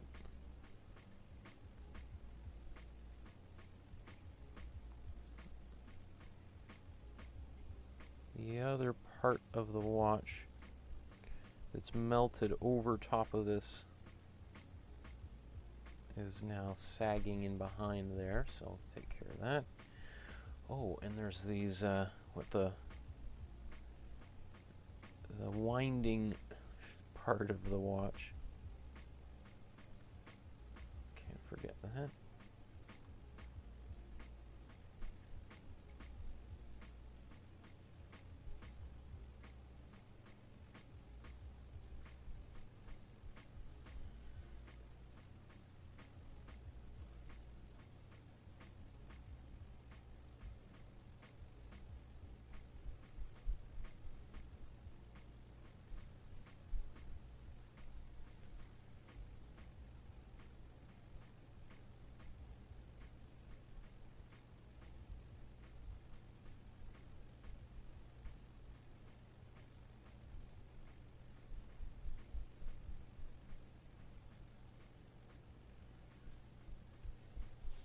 Obviously there's highlights on here, but we'll do everything in due course here.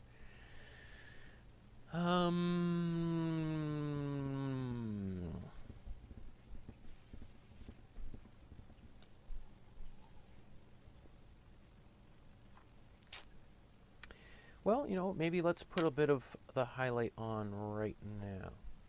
So to do that,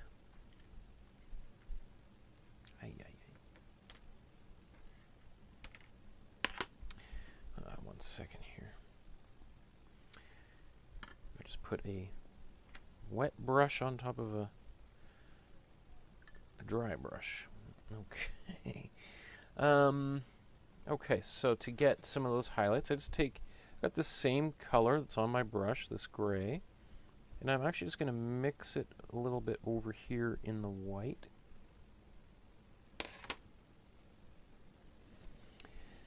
And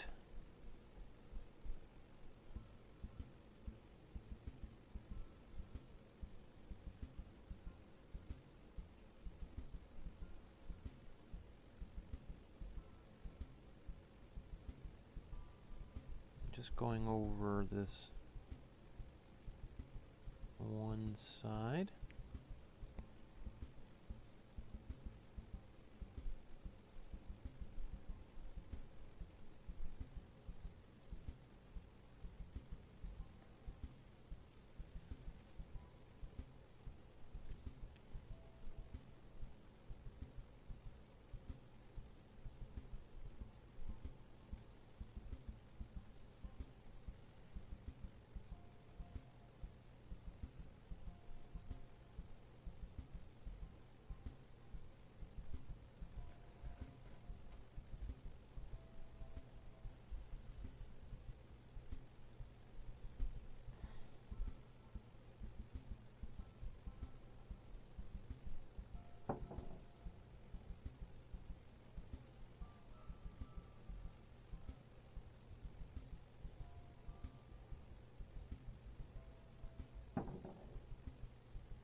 I hear my wife and my mom upstairs playing with our daughter and oohing and ahhing at everything she does. Which I don't blame them. that kid is gonna have a big ego. It's gonna think that everything she does is just amazing. She's already pretty spoiled, I'll tell you. It's pretty hard not to spoil a kid. Oh my goodness. Okay. So let's move forward here. Which should we? Let's mix this color for the tree. Or we could do. You know, we could actually add a little bit of cool blue to the same color maybe before we move on. Actually, we'll do this other watch face.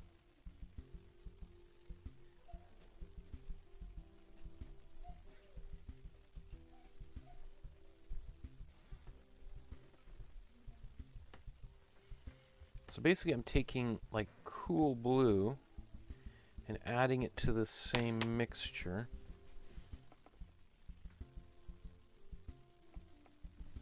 It's a little bit too bright. Or too dark, I mean.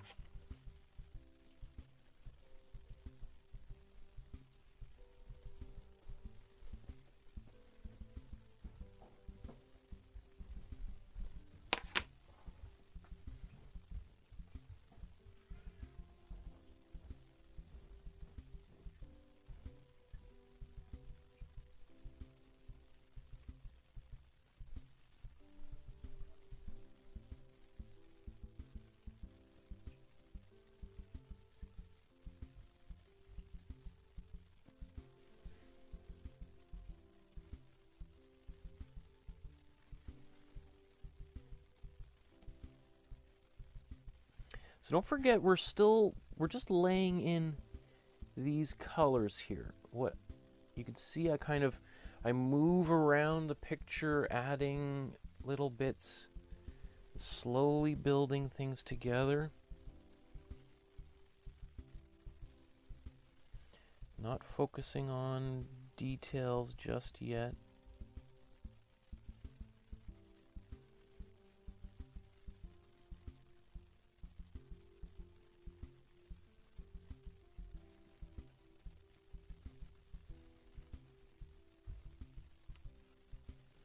Right, like there's aspects of this that are too dark and also a little bit too bright. So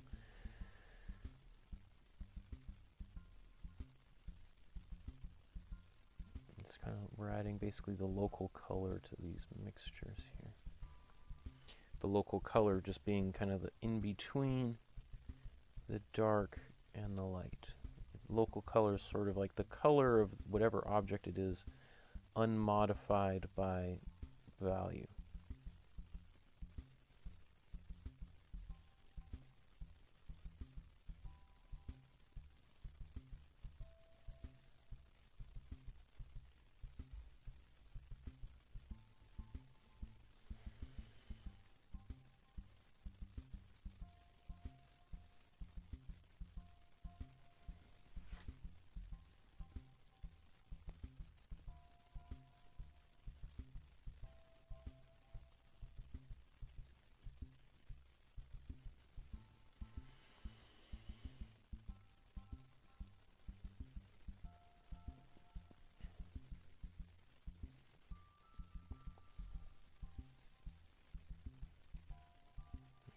Okay, so maybe while I'm right here, paint's still a little bit wet, I'm just going to add a bit more white to a little bit, maybe up here on top.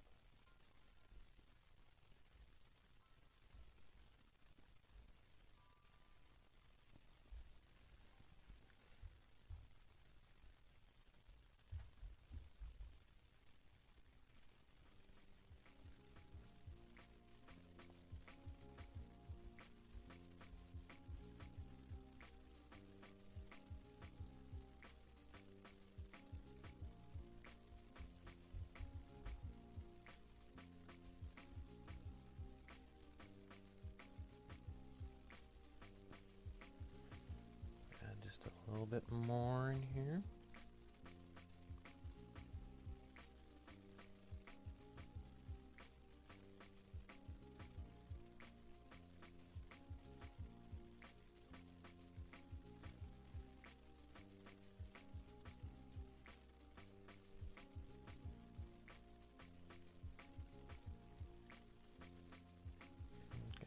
this and just go over this area as well.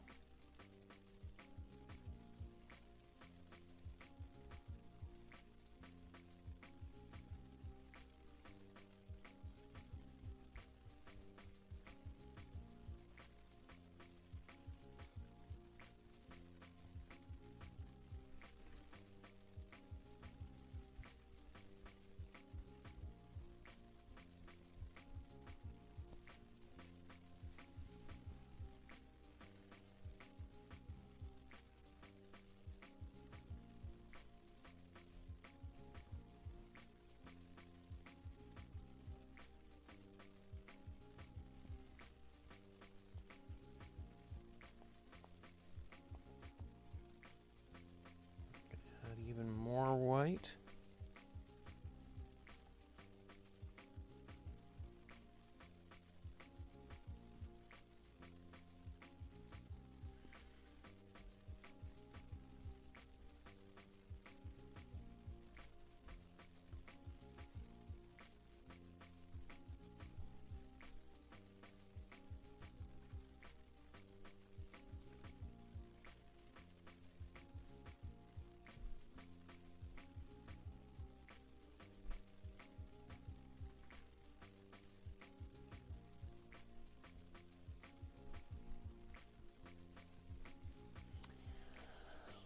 Okay, so I feel like a bunch of these things are coming along pretty well. I think we could eventually even go brighter and brighter and add more contrast, a brighter highlight in there, but we'll do that when we get to that part. So just clean some of the paint off these brushes. Oh, lots of comments here.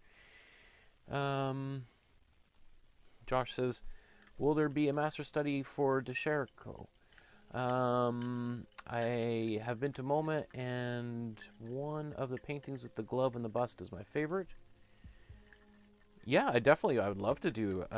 Giorgio is one of my favorite artists. I recently did an illustration for a magazine based on one of his images, so I'm a big fan of his work.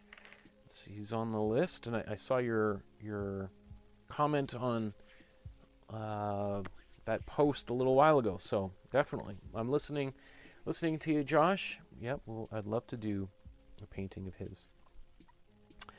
And that one that you're talking about is also one of his most famous, just like this, both at the Museum of Modern Art in New York. And De Chirico was also a,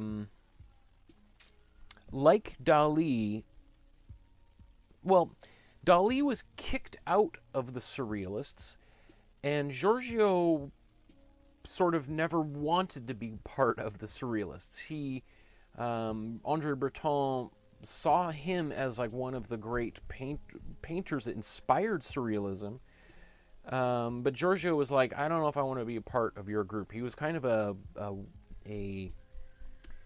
what do you call that? Like a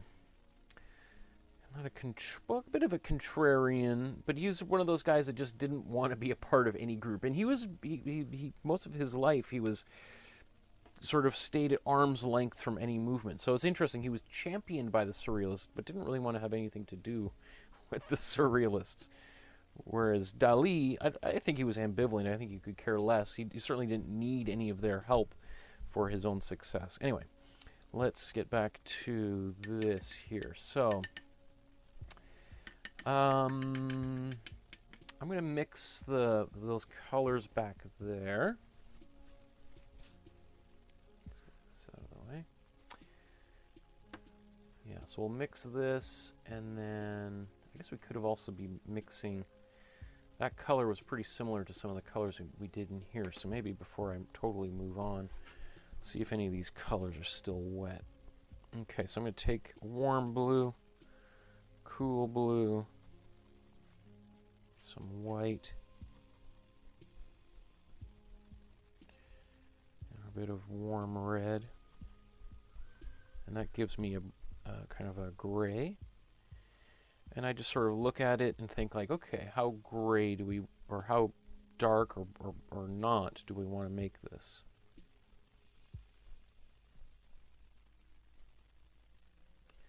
And if it's too purple, let's just take a bit of yellow here, add that.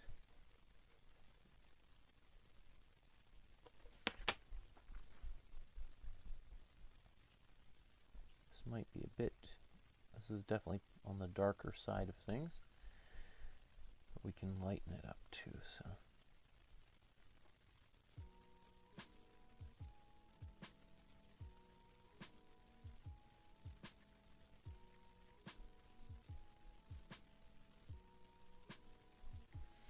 You notice, like, I'm both like too impatient to wait around to try to mix the exact right, quote unquote, right color. But I also think like it's kind of nice to have lots of layers of paint built up underneath. So even if this isn't the right color, I don't mind painting it in and then modifying on top of it.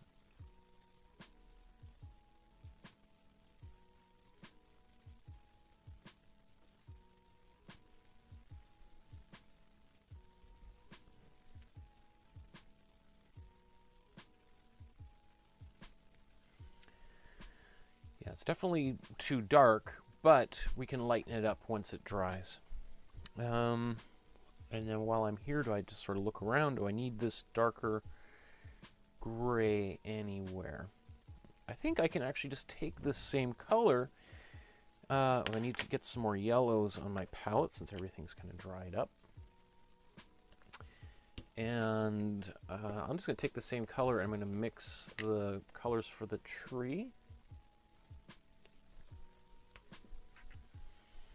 So the color on the tree, let's make it, it's got to be kind of a bit of a greenish gray. So this color right now that I've mixed, in isolation, when it's just here by itself, looks kind of too yellow and green and unappealing.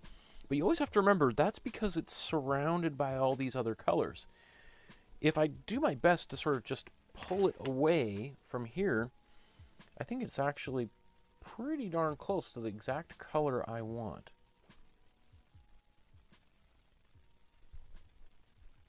All right, so let's just paint this right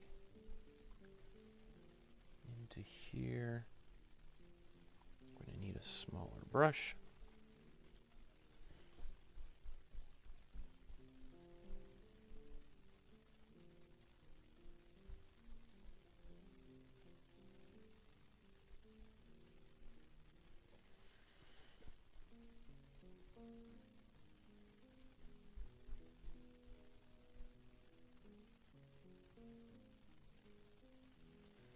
So again, right, this is basically the color in the middle. It's going to get brighter and it's going to get darker, but we've got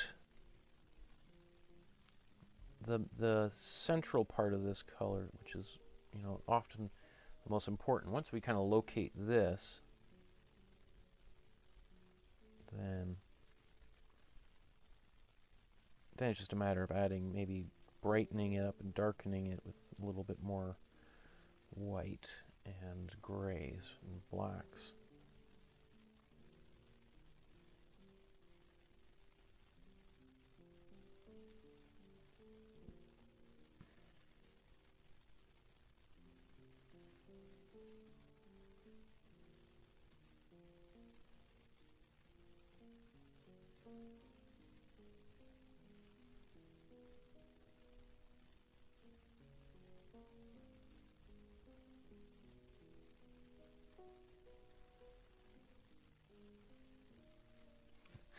Sometimes when I see a blob of paint like that, that little chip that was in the center, it's like, oh my goodness.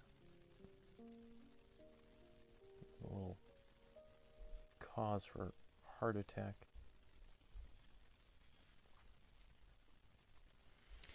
And actually, you know what? This same color is used a bunch of places over here as well. So I think I'm going to take it and let's just see where we can put it before we start cleaning these brushes off. So I'm going to put it in most of the shadowy area back here.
Cracks in the stone features here.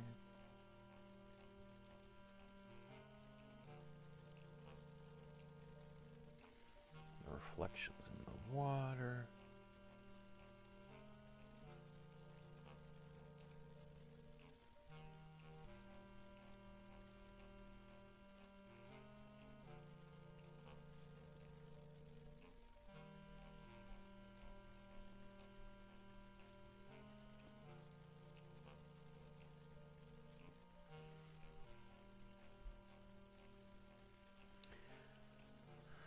Okay, what else at this stage here? I guess we might as well just go darker and darker into, and then we can lighten it up as well.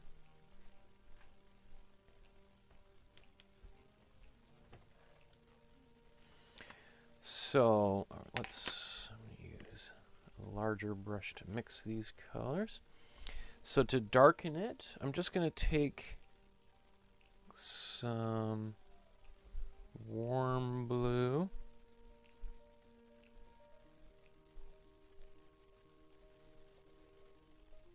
That should be pretty good.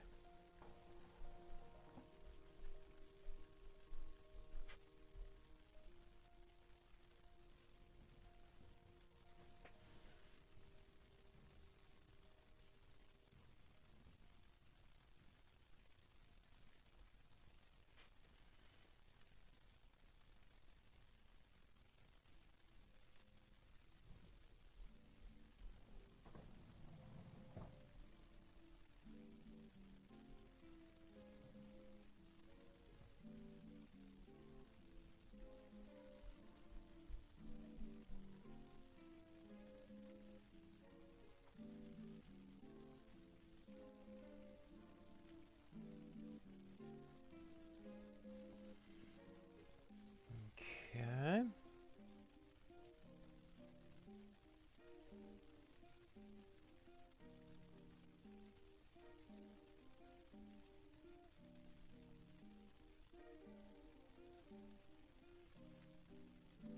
Getting some of these shadows on this darker side of the tree. Obviously, I'm going to lighten up under here because right now there's just not enough contrast to kind of blend in together. But we'll get there.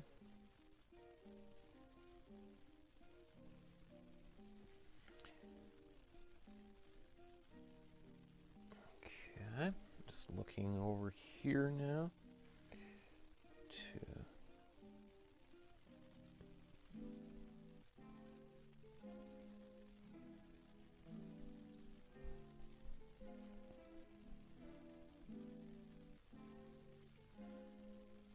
just a few areas of extra dark.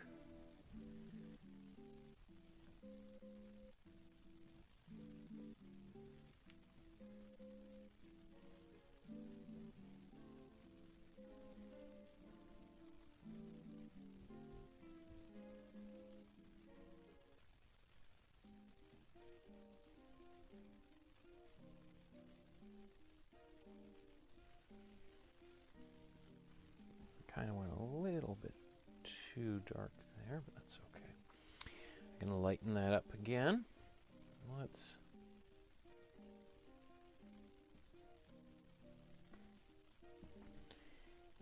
get...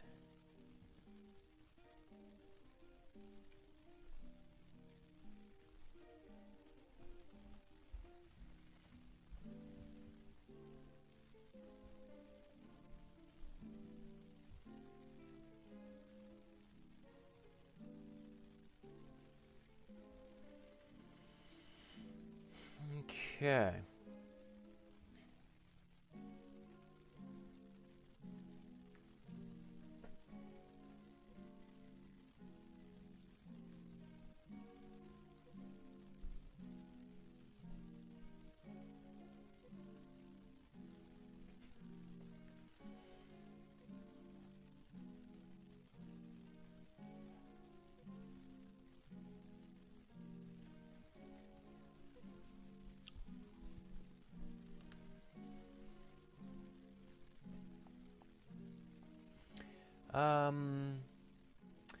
Lori says, I just watched a tour at the Met of the Alice Keel on YouTube. I recommend watching it unless you don't like nudity. Do you mean Alice Neal or Alice Keel? I'm not aware of Alice Keel, but Alice Neal is one of my favorite artists, and she's an artist that we are going to be doing very soon. Curious. Alice Neal, I think, is one of the great portrait painters of all time. She did a very famous painting of Andy Warhol with his shirt off after he had been shot by Valerie Solanas. And that's a great painting. It's, yeah. Anyway. Let's, that's green. Where else could we put it? We could... Let's start mixing this color here. I feel like my hair just keeps falling in my face. I'm gonna take... Yeah, okay, good. Alice Neal was right. Cool. So, I think the next thing I'm gonna do is I'm gonna take this color, this gray. Actually, let's mix it a bit up here. And let's do a little bit of a... We're going to do a wash or glaze over this area here. I think I'm going to glaze it. We haven't done a glaze in a while. So to do a glaze...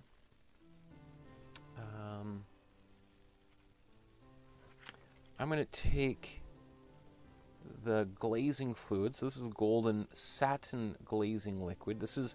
Satin means not shiny or matte, right? So I'm going to put a little bit of that there. You could use slow dry medium. The difference is that the glaze is just going to dry a bit faster.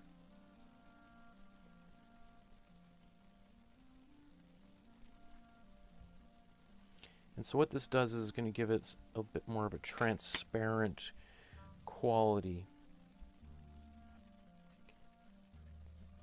So I'm going to go over all of this pink with the glaze.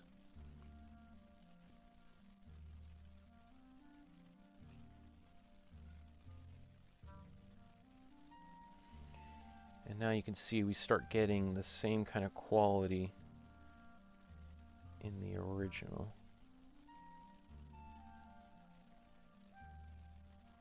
And now it has that same kind of sickly look that if we just tried to mix that color and paint it directly on there, which is what I see a lot of other teachers on YouTube or elsewhere doing, I think we wouldn't quite get the results that we're getting with this technique, which is the technique he would have actually used. Obviously, he's painting in oil paints, we're painting in acrylic, so there is going to be a difference, but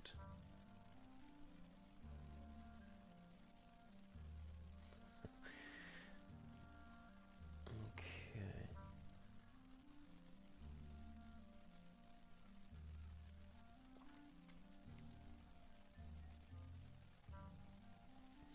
And don't worry, like right now it's still quite transparent, right? And when it dries, it's going to be still very transparent. It's much easier to do this in layers, in thin layers, and then to keep building it up. All right, so I'm going to put my brush down. Let's blow dry this.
Irene says, this has been so much fun, but I'll have to come back. Thank you, Michael. I've caught up some, but my brain hurts.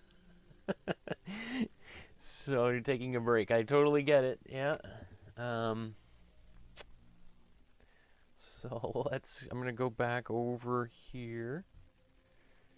And now I want to think about, like, what areas do I want to have a little bit more of that pinkish quality coming through. And so you might not be very much at all. It'll come through regardless.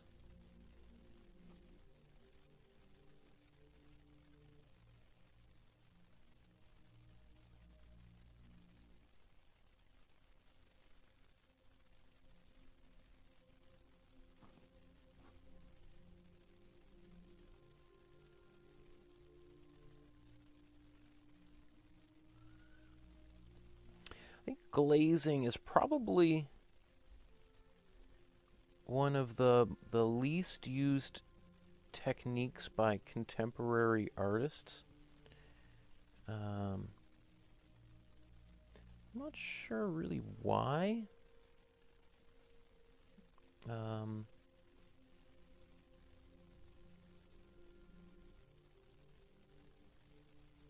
think it's because some people today might think of it as just like a really ancient technique, and they identify it with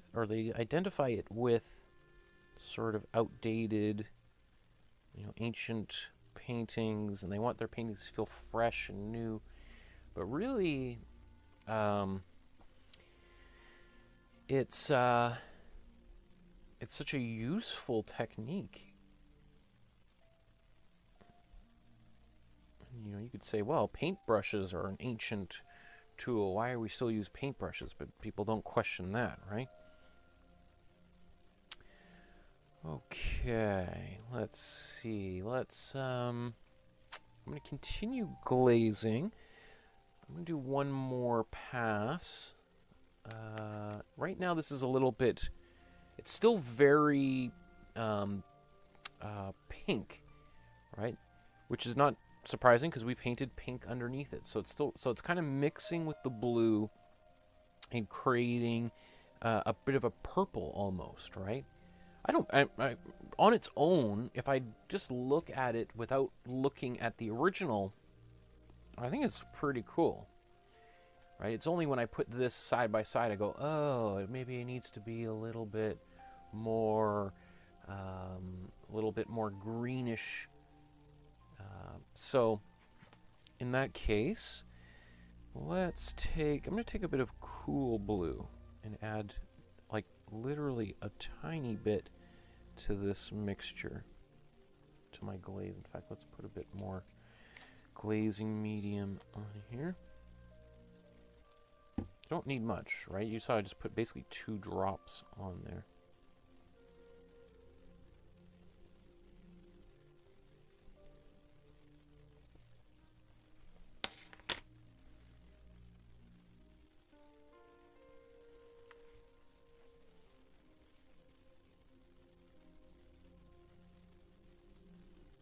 Okay, so this now helps give it much more of a sickly kind of quality. I think you can see it kind of starting to resemble the image a little bit more.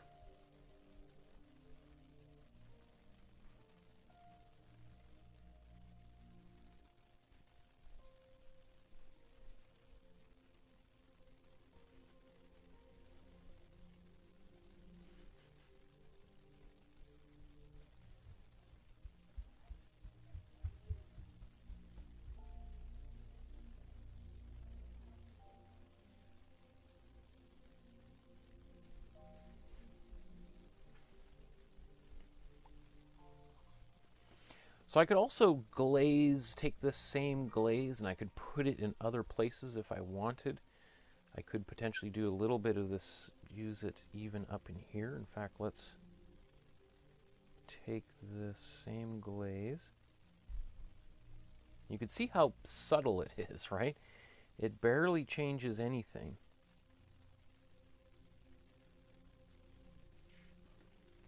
All right, let's take a little more of that.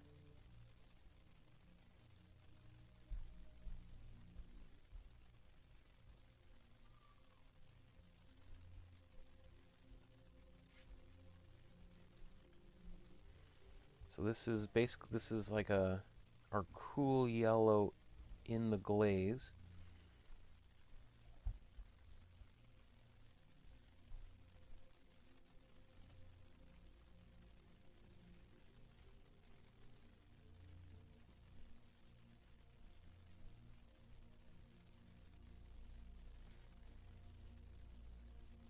All right, that works really well.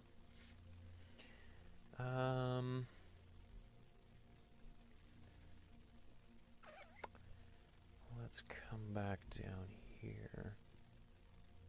Just use it to add a little bit of color.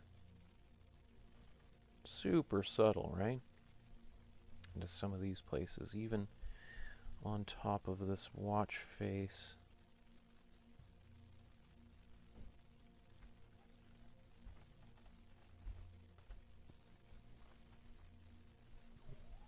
Okay.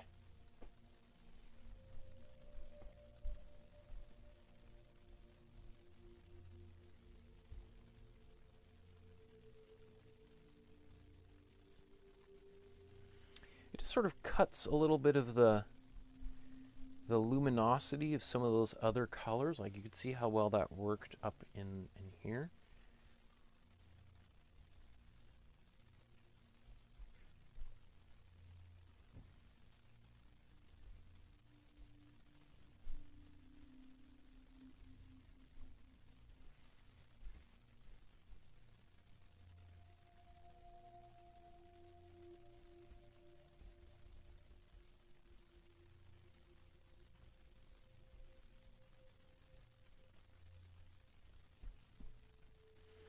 Like I think maybe glazing might be one of the best techniques for beginner artists to know, because you can really, if you're like, I've referred to it as kind of a timid way of painting, because you can really take your time building things up with glazes, and you don't have to, if you can go very slowly, add a little bit, add a little bit, add a little bit, without sort of committing to like a really strong color in any particular place. Okay, so I'm going to continue. Let's just, since I'm glazing, let's just continue. I'm going to glaze a little bit here, adding a little bit of a darker color, and we'll give a little more volume to this weird shape down here.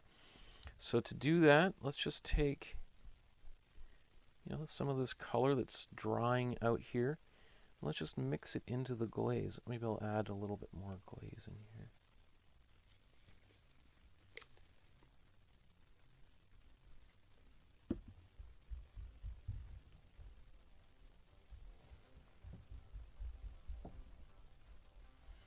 Right, so the glaze is transparent, so it's like we're kind of making whatever color we're using much more transparent.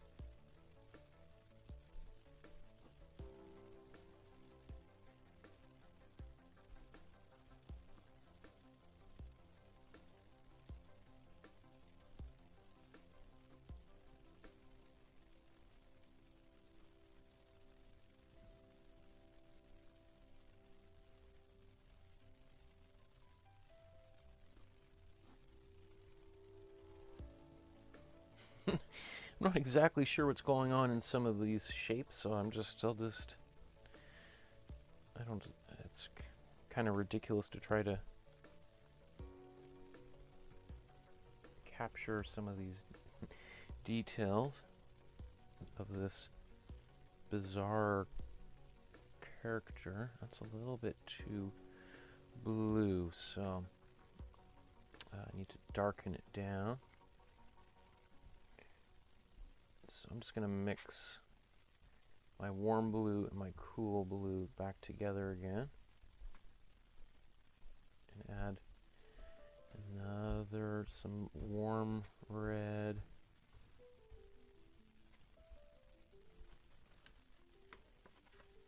Alright, so I've got this dark color. I'm just remixing. Let's add a bit of yellow into it. All that paint on my brush, and I'll just take a little bit of it, add it to my glaze.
Okay, looking at the time. So, right,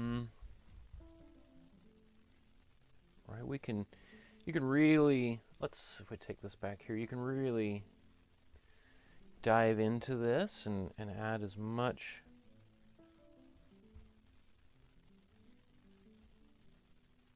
detail and volume into this shape as you wish.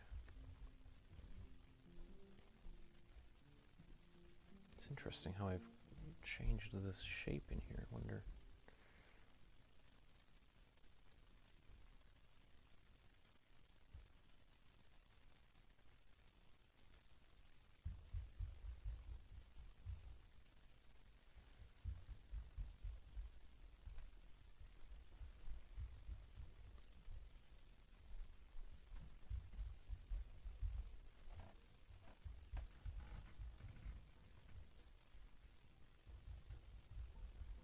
You know, there is some textures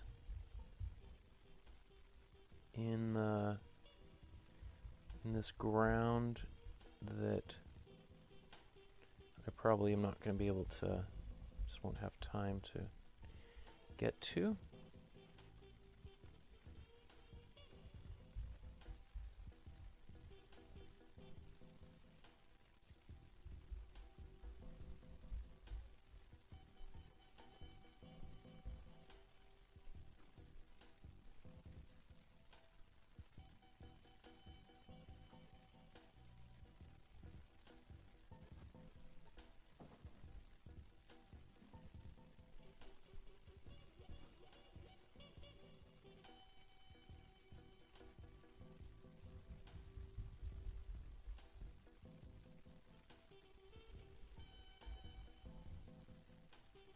Okay, now I'm going to add some of this glaze as a shadow to the watch.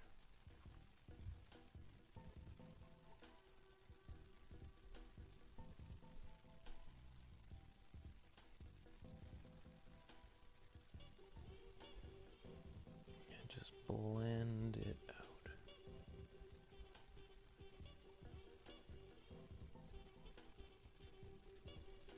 Just soften it.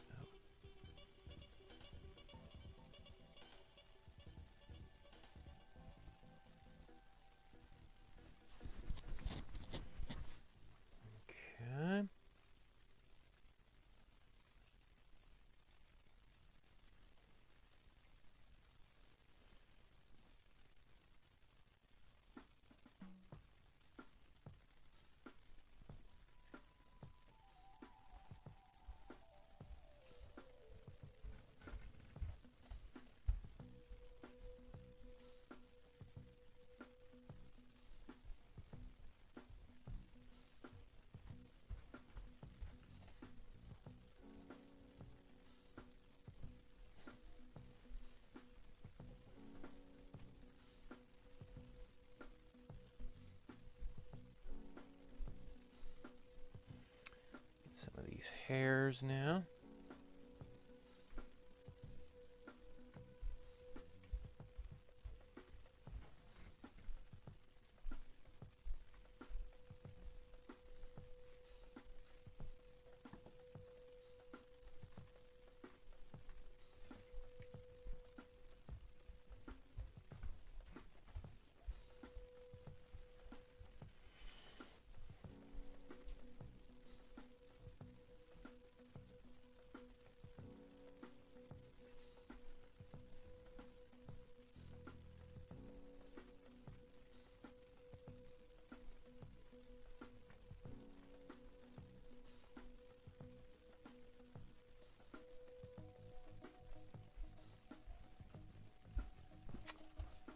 You know what? That's kind of sloppy. Let's see if I can clean a bit of this off. Start it over again. Okay, by doing that I reveal a bit of the glaze underneath, so let's just put it back.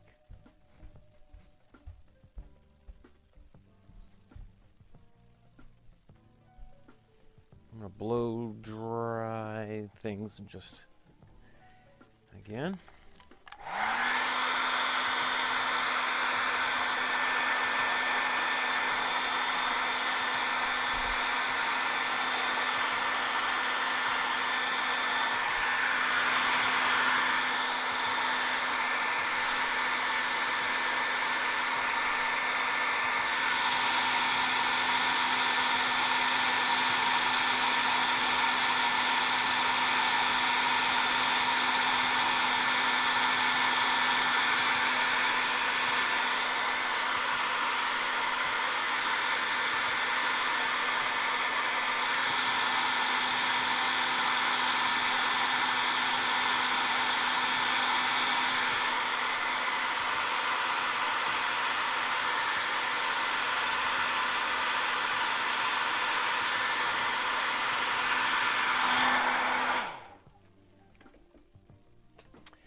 gonna wait for. I'm gonna do those eyelashes a little bit later on because I'm gonna mix a black and I'll do the numbers and all that stuff at the same time. I'm just looking at the clock and want to get as many other things done here because we've again one of the a big approach to making these paintings is I really want to be able to, you know, get everything done or to a point where I could walk away. Let's say I want to be able to walk away in 15 minutes. I think I'll be painting probably for another 45. But let's get, you know, the vast majority of stuff in here. So I'm going to, let's say, paint this, I think that's what, orange. We're going to clean up this edge. And then it really is just, maybe I guess I need to brighten up in here and the numbers. And then it's little finicking stuff that you could spend however long you want to spend on it, right? Giovanni Ciano says, fantastic work as usual, so inspirational. I appreciate that. Thank you, Giovanni. Thanks for tuning in. Josh says, yes, the sunlight reflection on some paintings would make it worthwhile. Make it worth a while. What was I saying about the reflections? I'm not sure. But definitely adding more light to those reflections, because right now we've got kind of some of the darker tones on a lot of things. And even myself, sometimes I forget to take things a little bit brighter in places. So,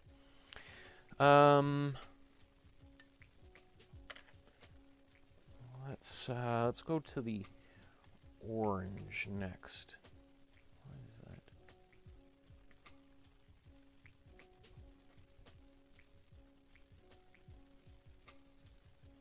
Where's my mouse here?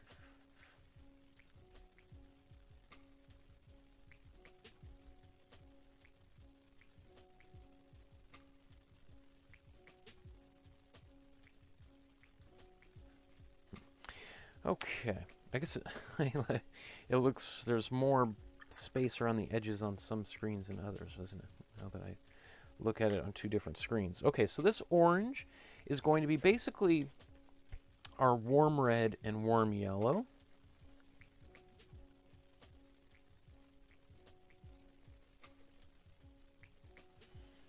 Look at this and think, okay, well, how bright or reddish do I want to make it? I'm going to make it a little bit more on the lighter side because I can always darken it later on. I think that's pretty good right here. We're in the vicinity anyway.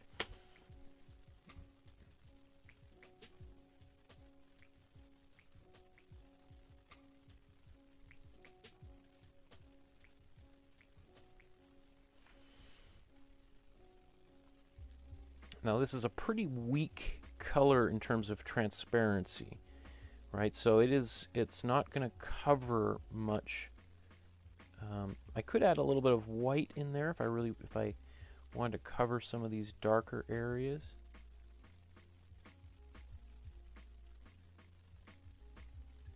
We'll see.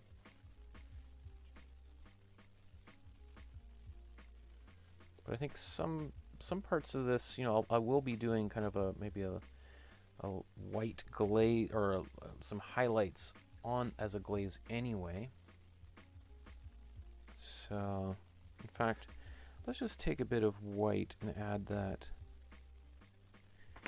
and I'll paint over.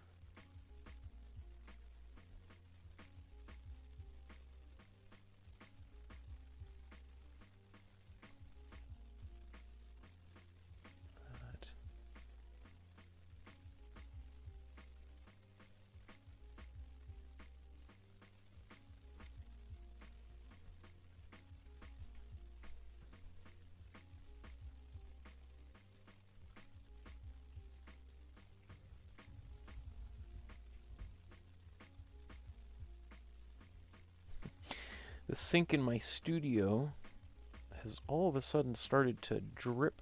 You probably can't hear it in the background. I can hear it, but it's just kind of funny to me that it's just like all of a sudden decided, and I was just using it obviously to get some water for today's episode, and let's just paint some of this white, and we'll go back over it with orange here in a second.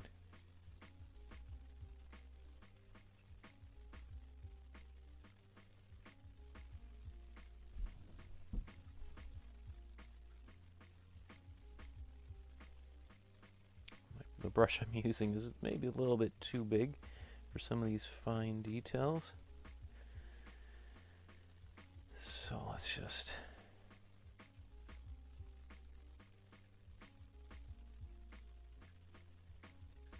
You know, if I was not in a hurry, it doesn't bother me to slowly build up color to cover stuff. But in a, you know, since I want to try to get this painting done as quickly as possible, I'm just gonna go right to the white. Let's just bleach this area right out. Will save us 15 minutes here.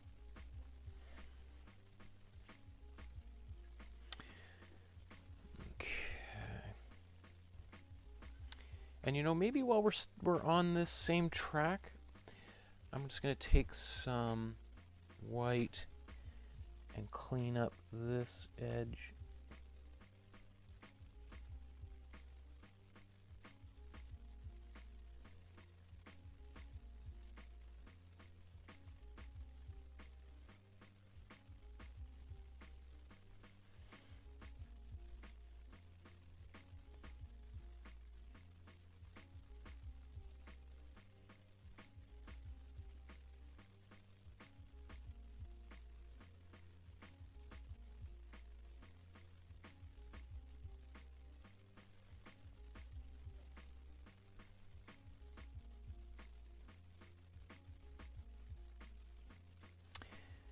If today's the first time that if you've just tuned into the channel and you have no idea who I am or what we're doing, please like and subscribe to the channel.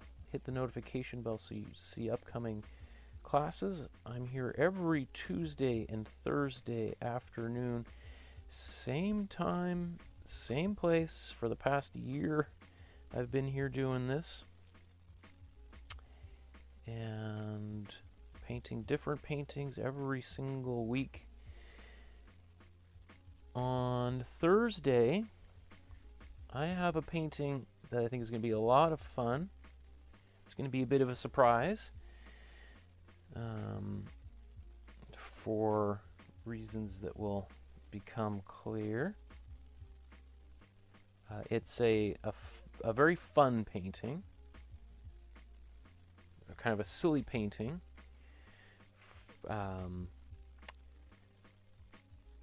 because Thursday is April Fool's, right?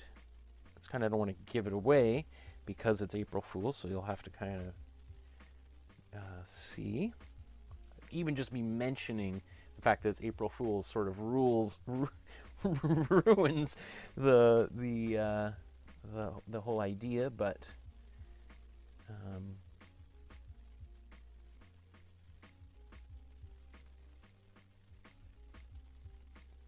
Like, you know, painting this white in there all of a sudden shows how right now a lot of these tones are very, we have a lot of middle tones, middle grays here. And it's useful to be like, whoa, okay. Maybe we really need to make a few things pop and give some highlights in here. So that's what I'm up to right now. Thinking that the light is coming from the right side of and it's hitting the right side of all of these shapes.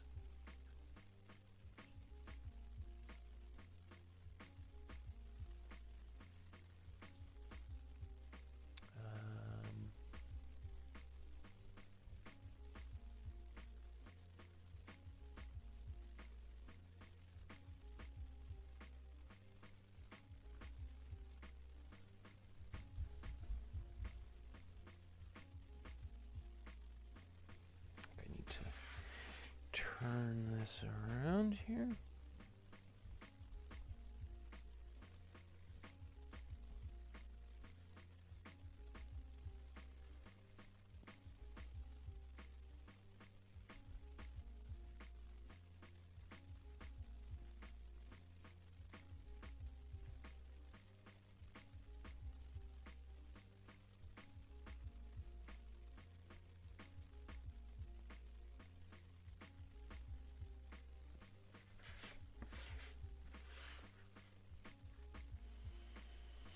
Right, so all those little details really help, don't they? Okay. There is a little bit of yellow back there that's got some white, so let's take some white and add it to the cool yellow.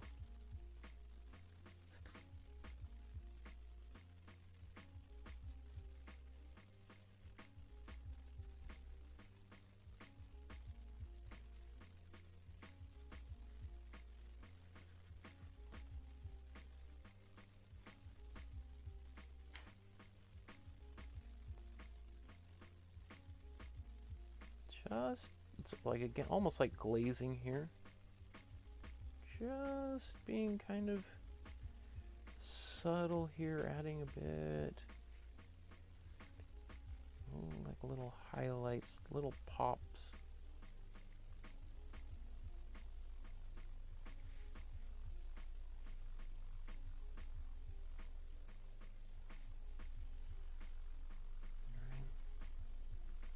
I know there's kind of a beach and kind of stuff going on down there. I just don't think I'll get a chance to get to that as we go here. Okay, I think this is, let's blow dry that, and then we'll come back.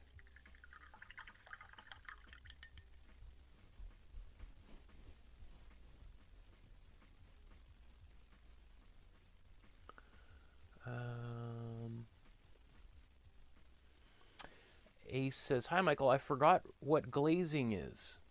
Or, sorry, Paula says that. So glazing, just as a quick little break here while maybe some things dry a little bit. So the basically only two additives we've used for a long time. At one point we were using some, is this it here? Acrylic medium, like which you can use like a matte acrylic medium, which is basically just clear acrylic without any pigment in it whatsoever. You could use that in lieu or instead of glazing fluid or slow dry medium, but basically to glaze, you're just making the paint more transparent, right? You're just adding more fluid, clear fluid to the paint that makes it thinner. Now, a lot of people use water for that process. But the thing with adding water is, again, think we clean our brushes with water. So if we're adding water to the paint and we start scrubbing over, we sometimes end up scrubbing the paint that's and cleaning the and leaving some spots. Like you've seen me do that a few times. Just 10 minutes ago, I painted these eyelashes. I didn't like it, so I used some water on a rag and scrubbed, trying to get the eyelashes off, but I also revealed the pink that was below here, right? So adding water to thin the paint out to do glazes works sometimes. It's just it's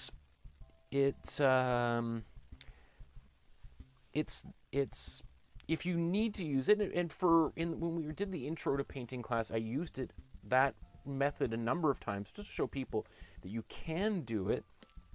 But it is once you sort of get some of the basics under your belt, it's not a particularly desirable method to use, even though people do it I see people using it all the time. I just have to go, okay, well, whatever, do whatever you want. That's not, I don't say anything, but I just think, there's, because basically, I think the number one common misconception with acrylic paints is I see people doing all the time, always dipping their paintbrush into the water. I might do that 2 or 3 times. Like, I clean my brush with the water, but and sometimes I add a little bit of water to the paint in order for some different, for different reasons, but I've never use it, if I can help it, for glazing or for brushability, to make the paint go on smoother. It's always a better idea to use some sort of a fluid to help you, because it keeps the binder of the paint there, so the paint will stick better to things. Anyway, I hope that answers the question. So really, the only two things that I've been using for months now are slow dry medium and glazing liquid. Now, it comes in glossy or pearl, glaze, which is interchangeable. Glossy and pearl are interchangeable words for a shiny glaze. I would only use a shiny glaze as like a varnish on the last thing, rather than using it in my paints, because right now everything is kind of matte. I don't want one area to be really shiny. Okay, orange. It's time here, Michael. I mean, I love talking about this stuff. It just ends up, that's why these classes sometimes go for like 4 hours, 5 hours, because I have a hard time keeping my mouth shut. So let's paint this in here. So you see how adding that layer of white just made, remember there was some brown edges. It also just cleaned this whole thing up.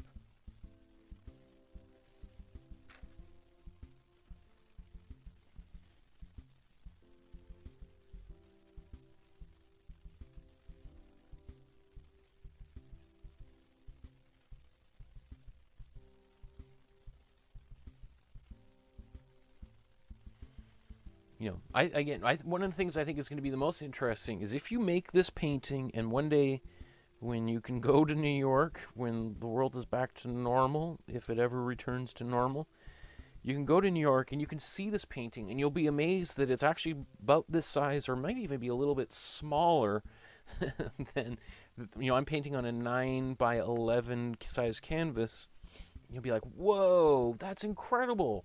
Look how much more detail he was able to get in his painting than mine, right? That's what I think, again, makes him one of the great artists, is, you know, he was the real deal, despite all of the craziness.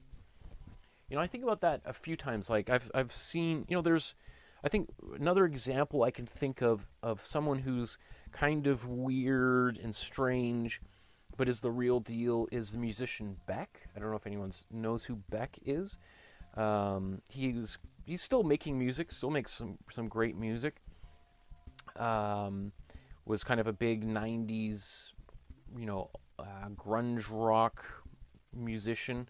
But kind of a bit of a weirdo, and, you know, maybe kind of like the Captain Beefheart of the 90s. And, you know, started as kind of like an acoustic guitar musician, and then added effects and everything later on to his music. But, you know, I saw him perform live, and the first half of the show was with the Flaming Lips opened for him. This is a long time ago. And the music was, you know, he had a full band, and there's videos projecting and smoke machines, and it's like this overwhelming, cool experience, and it's really loud. And then he sort of took a short break, or just left the stage while the band was playing, and came back on with just himself and the guitar, without any things modulating his voice, and he's playing, and there's, you know, I don't know, 1,000 people in this auditorium. And it was like, oh, wow, that guy can really sing. Like, just him and a guitar captivating that audience without any of the effect pedals and all this other stuff. And that's it's like I and immediately started thinking like, oh, could and like Justin, well, this is 2 decades before Justin Bieber, but and actually Justin Bieber himself, that's how he began on YouTube, playing his guitar and singing. He, at the end of the day, is probably, still a very good musician, but it's now there's all the dance moves and music and all this other stuff on top of it. So it is really cool to see an artist who, at the end of the day, is a really good artist and not just a showman. Okay, so blah, blah, blah. Let's do the gold color on here. So to do that, it's going to be the cool yellow. Alright, so I'm going to take this cool yellow. I'm going to take a bit of warm yellow as well, just so it's not so bright. This will give it a little bit more of that gold quality. Or, kind of a brown. Like gold is not just yellow, it's slightly brownish. Okay, so let's paint over all of this white.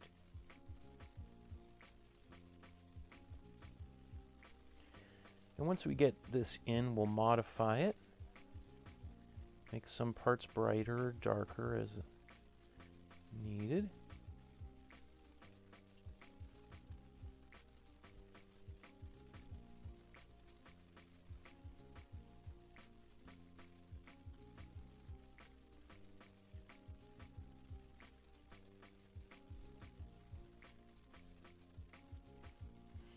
I'd really like to be done here in about half an hour so that I can give our daughter a bath and which is my favorite thing to do.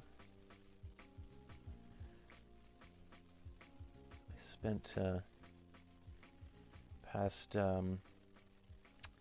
week putting a bunch of stickers, non-slip stickers in the bathtub so that she can stand in the tub. She's going on 20 weeks old, which is basically a year and a half for those of you that don't have kids. And she said her favorite thing is standing in the bathtub, which is causes a little bit of anxiety. So rather than fight her with it, it's like, okay, if you're not going to sit down when I put you in the tub, then we're going to have to just cover the whole tub with stickers so you'll sit down. Okay. So now I feel like you can see the painting is really kind of coming together. I think a few times, just like any other painting, you sometimes go like, oh, this looks like it's going to be a disaster. And then slowly it just starts coming together. Like personally, where it started feeling like it felt like it was going downhill pretty quickly when I did the sky, and that wasn't turning out the way I wanted. And then it kind of just felt in this for about an hour in this murky, like, ooh, kind of place. And where it started to feel better for me is when I started putting this in the background. It was like, oh, boom, pop. That starts to feel better. When I started putting the glaze over top of this form, that started to kind of help make things feel better. All right. Okay. So let's just add. Actually, I'm going to blow dry that real quick.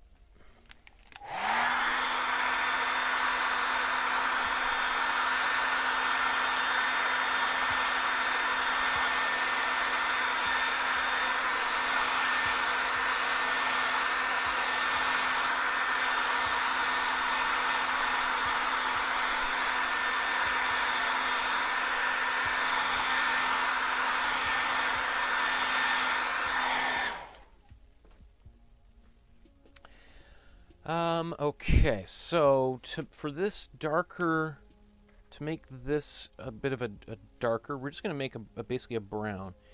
And let's take this orange, I'll just mix it, put it right here. Put a little bit of blue in here.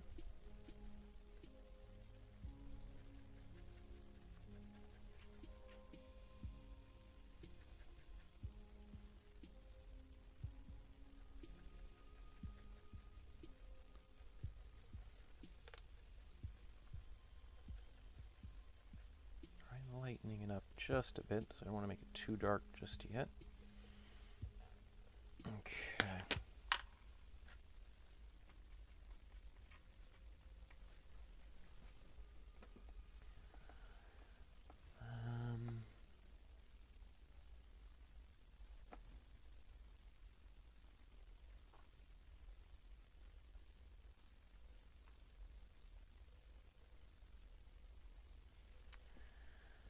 Add just a tiny bit of slow dry medium in here.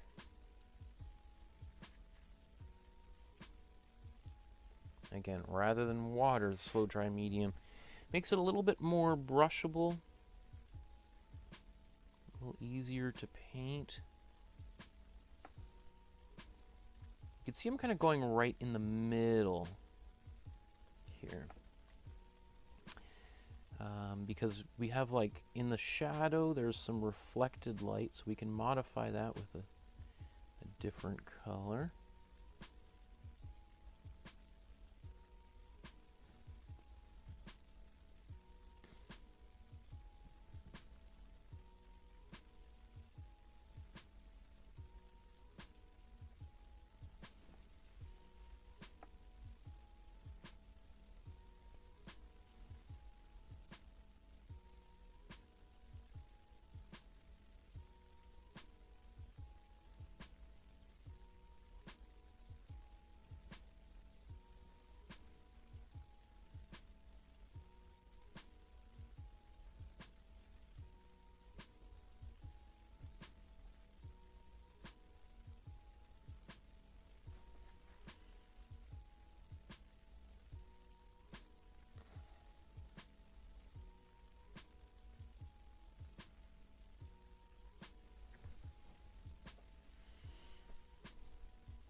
I'm going to clean that up with a highlight as we go.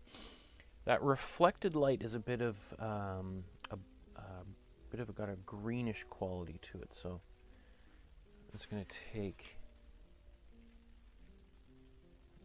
some blue and yellow, mix that together. So the reflected light is what's reflecting off the table onto the back side of this watch.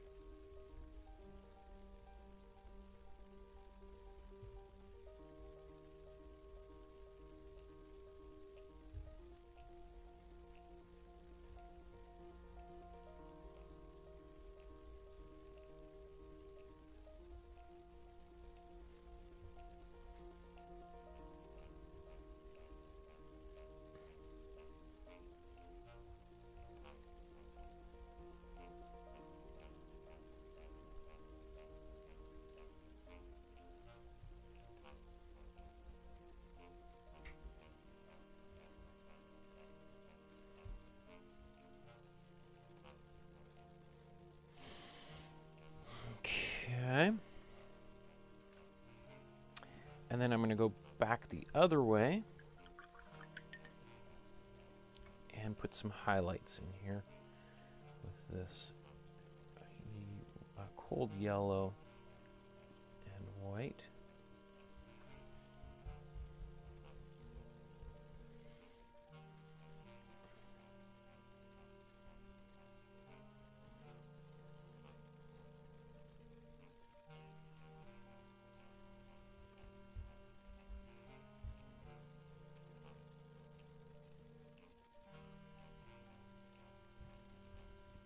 So I can clean up any kind of messiness here.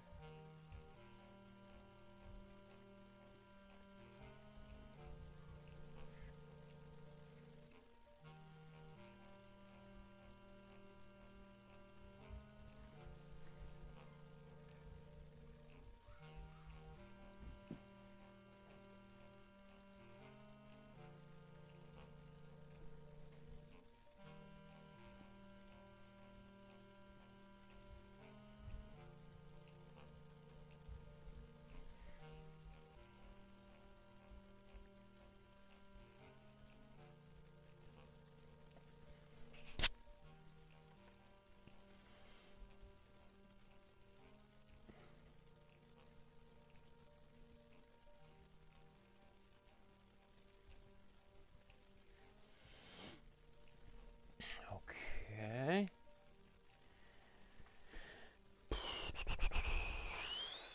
Let's even add a bit of white.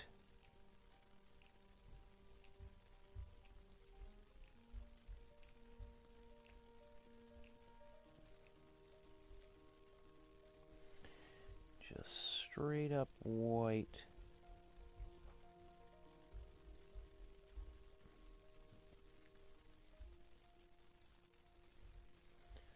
There's a highlight there.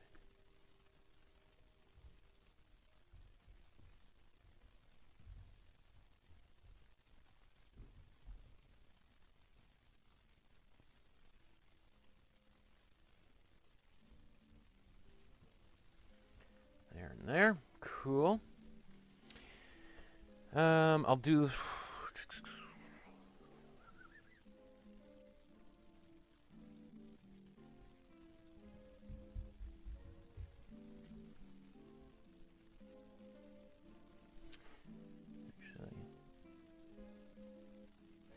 I also want to get just a bit of a highlight down here.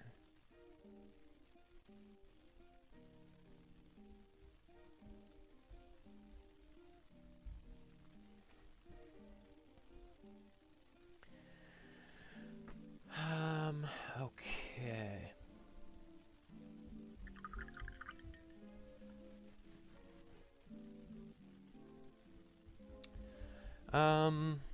You can see that white, it looks bright and then it dries, right? One of the things, you know, if you, like Thomas Kinkade, we did a Thomas Kinkade painting a while ago. He talks about, like, you can never add enough, you have to keep on adding white to those little, to the highlights, because they kind of die down, and you just keep on adding little dips and dips and dips and dips, or pops, I think as he calls them, and then, okay, so we're gonna go do this, the watch, or what, I don't know what that is. I guess it's a closed pocket watch, perhaps. So let's darken that. So basically just kind of like a brownish mixture. I can just sort of go around. This is what I like to do kind of towards the end of the painting.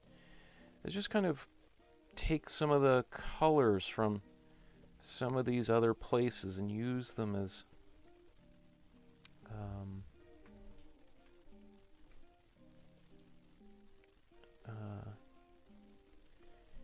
to modify colors. So I just go in and let's use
Kind of lost a little bit of the shape of this thing, but okay. And I'm just going to do the opposite. Let's just take that same color. We're going to add some white, or we're going to mix this orange again and add some white to it.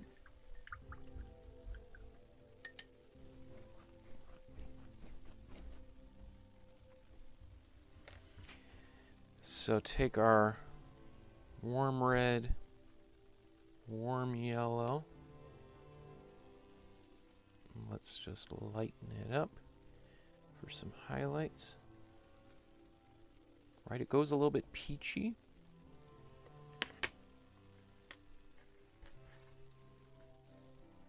You add white to orange.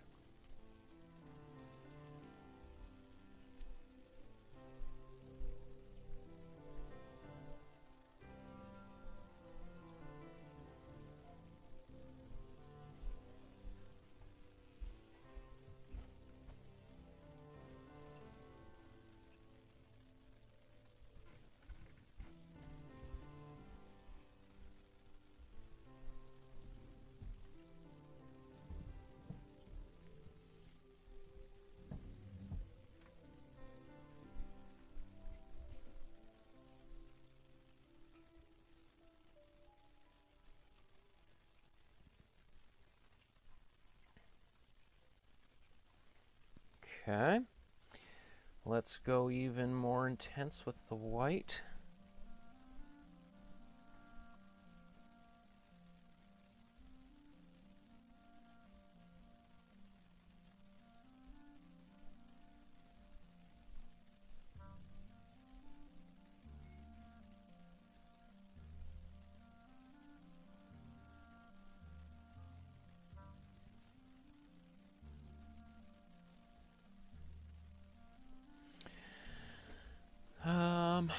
Okay, part of me, I feel like I want to lighten this up back here before I do kind of the finishing touches with, which is at this point basically just black, is really the only, I think, things that I need to do to finish it off.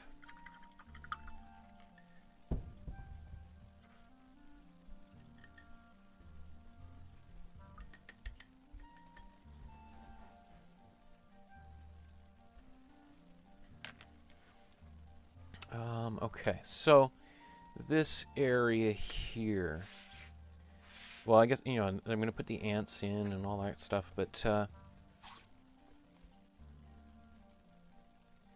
going to take this cool blue. Let's add a substantial amount of white to it.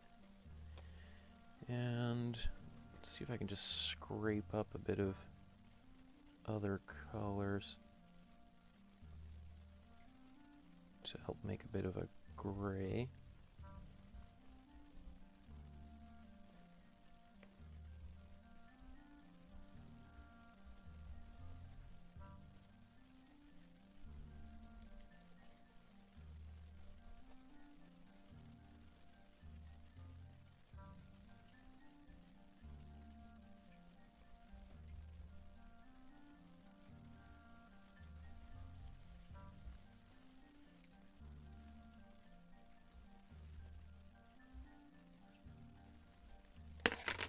Too much white in there.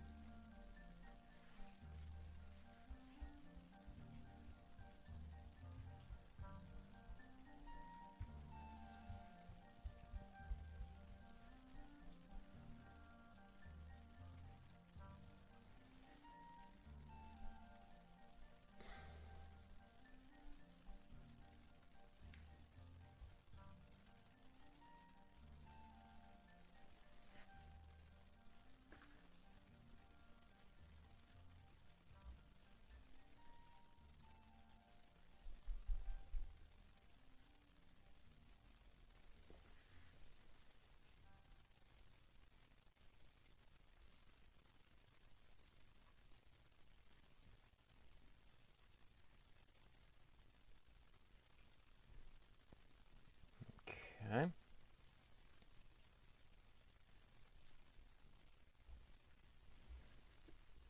So that helps separate it a little bit, but I'm going to add a bit of a little bit of white in here just to brighten it up as he did himself.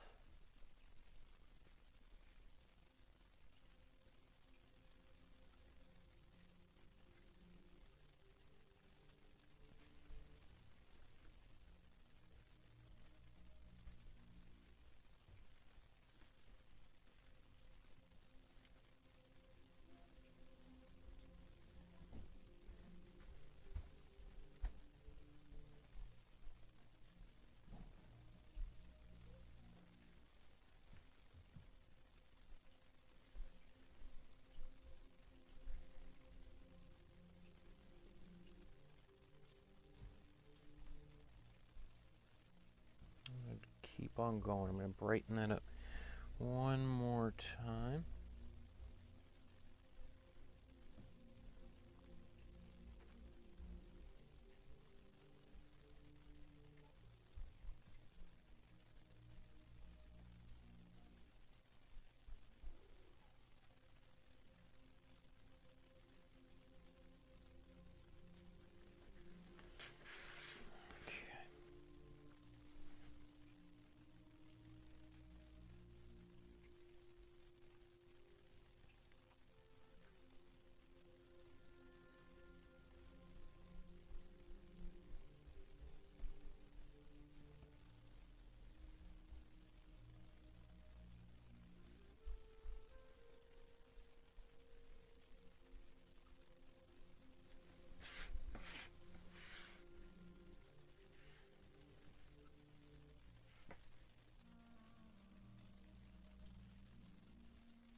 I think with the same color I've got on my brush, I'm just going to take that and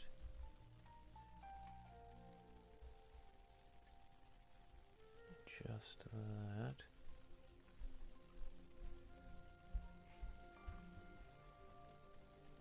And okay, I'm getting pretty close to being able to do the black.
I'm just going to do some of this here as a glaze. So I'm just taking some glazing fluid. I just put a bit down in the same color that's on my brush.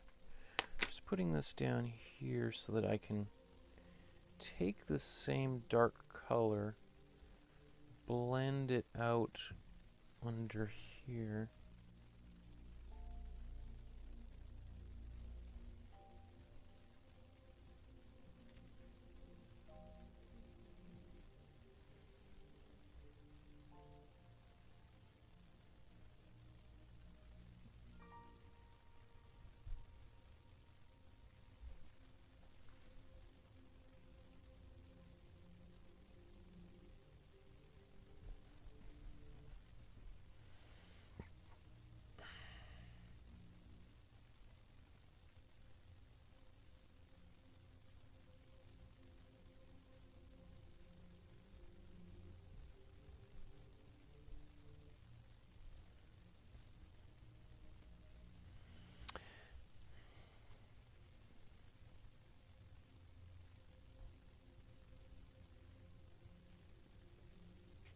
using also the same dark glaze, just to touch up a few other little bits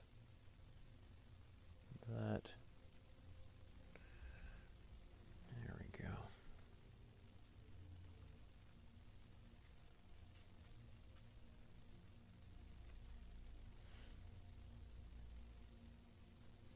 Okay, so let's bring it on home here with the last details, the numbers and such, the hands on the clocks.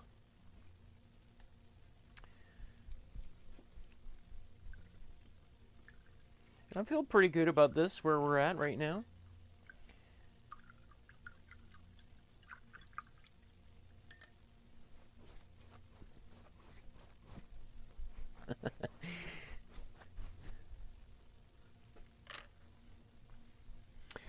Okay, so we are going to use black. We very rarely use black, but I'm going to put some on the palette. I mean, barely need any anyway, because we're not going to put a lot on the painting. Just in a few select places. And I'm also, going to add a little bit of white to it so that it's, I'm going to start with a bit of a dark gray so that I don't go immediately black, black, black, black, black.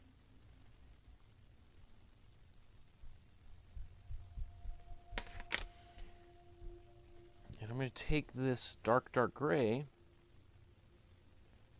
and I'm going to paint it into a few places, like watch here, or onto the skin, or whatever we want to call this thing.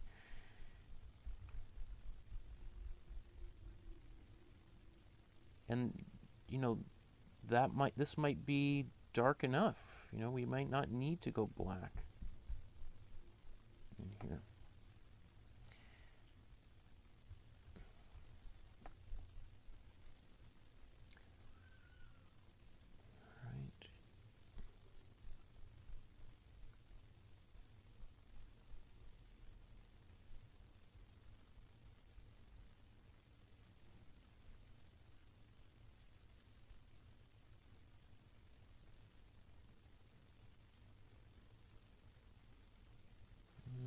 I think this needs to get darker.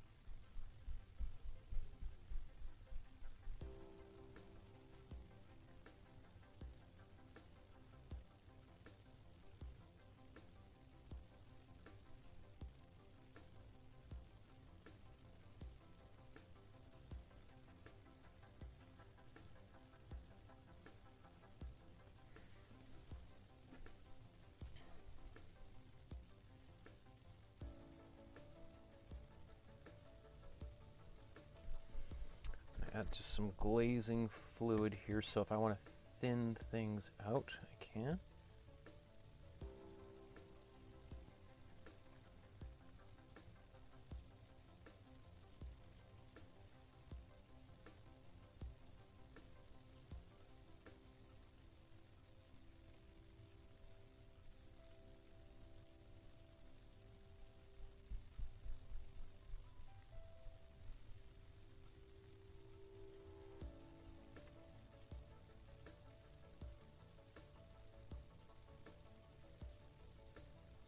Another thing with glazing is it can help keep the underlying color that's still there when you apply a new color over top of it.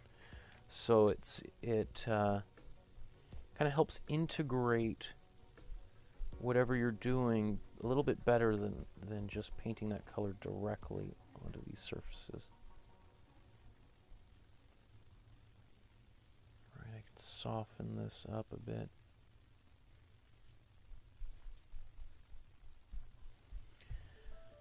Okay, let's go a little bit darker now.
Okay, just take another brush.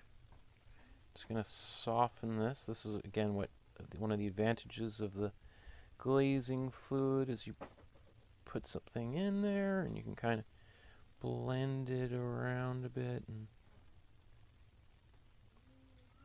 just incorporate it a bit better into the surround. I don't know, this probably just looks like a big black blob on camera, but I assure you there's texture and everything in here.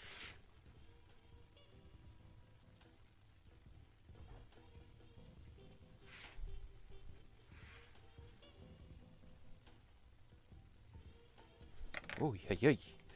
Whew.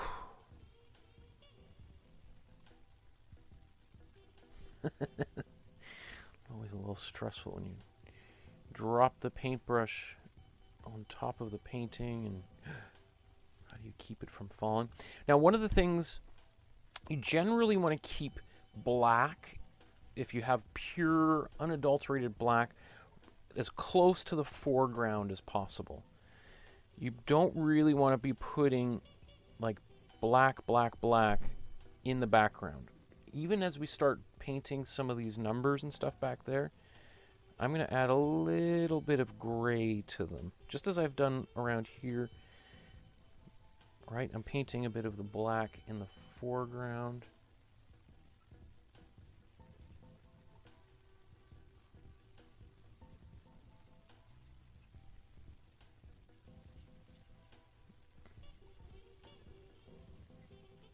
And I'm just going to blend it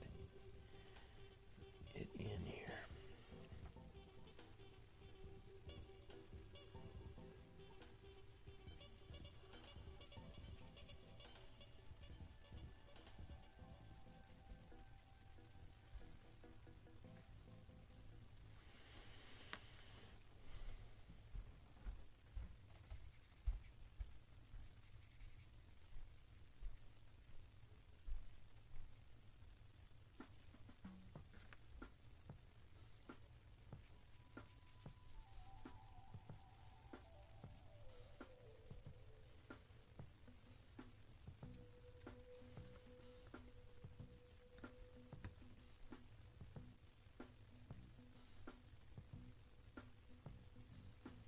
Alright, so this is just glazing with black.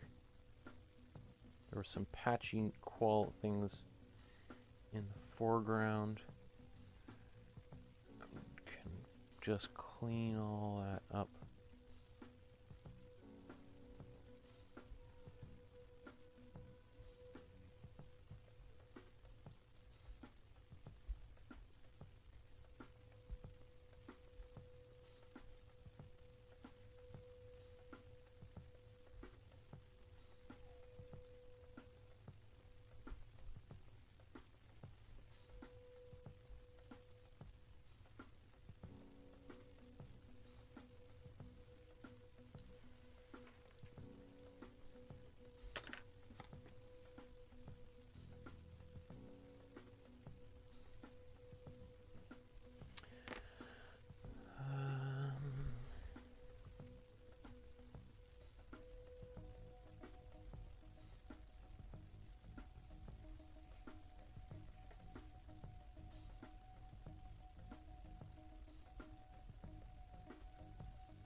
Okay.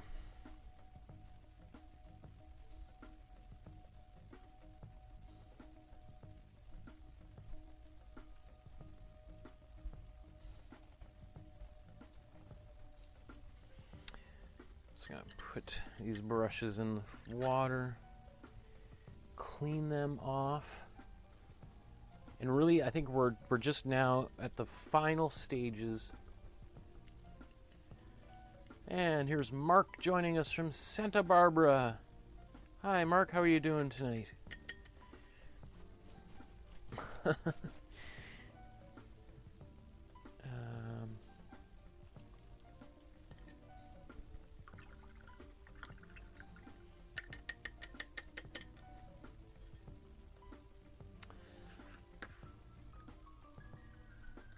Let me see. Lori says, the detail's amazing. What brush control and the numbers and details. I'm even more impressed after you told this that this is a small painting. Absolutely, right? Again, when you guys, if you get to travel and you go and see this painting in real life, especially after you've tried to paint it, you're going to be like, whoa, check this out. Mine was so, like, you know, clunky compared to this, like, perfect, you know, super well executed painting. And I'm just talking about myself. I'm not saying anybody's making bad paintings out there. I'm just saying it's just amazing how you're just gonna have so much more respect for him as an artist. You're like, oh, what a funny, silly guy with that funny mustache, and then you go like, whoa, this guy was the real deal. Actually, you know what? I'm gonna blow dry this since there's some wet patches I can see here.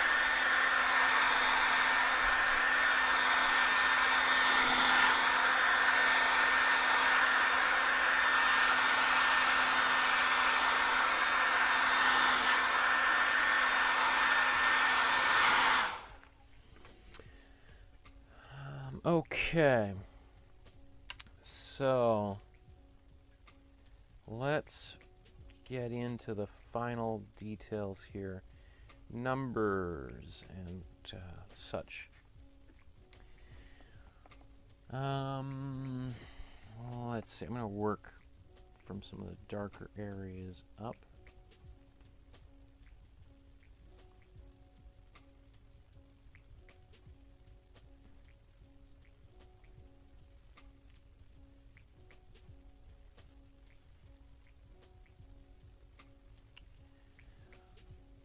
Okay, so I'm going to make this a little bit more of a gray. Just a tiny bit. Right? We could always darken it too, right? It's always easier to darken a color than it is to lighten a color.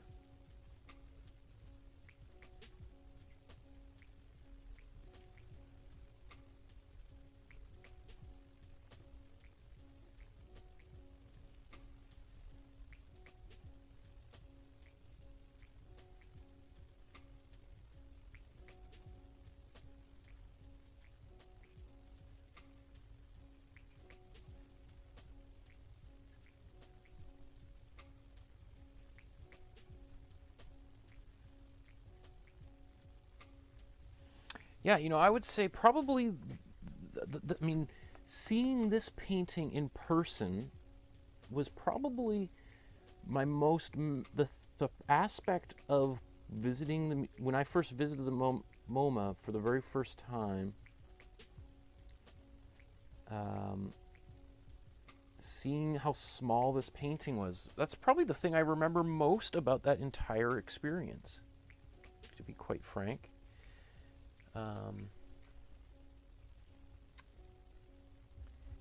Now I know there's some people out there who use pens and acrylic pens, Sharpies and stuff for some of these details. Whatever you have to do to get it done, we want to get this paintbrush to be as pointy as possible. So one of the things I do to help that is I get my paintbrush into the paint, and then I kind of spin the brush. Now this might even be too big of a brush, so maybe let's go to a smaller one.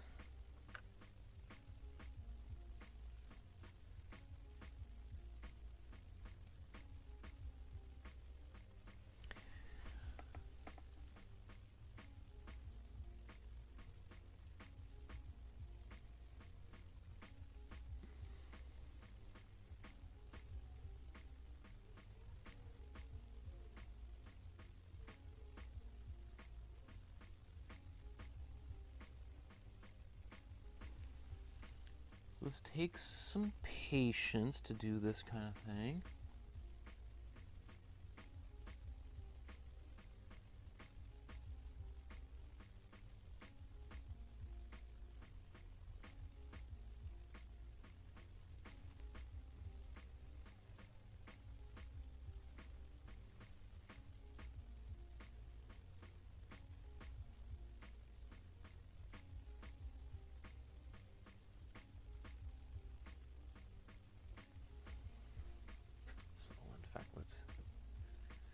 Let's zoom in.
See, look how clean his brush strokes are compared to mine. Ah, what a genius he was. Right, he was a master, undeniable.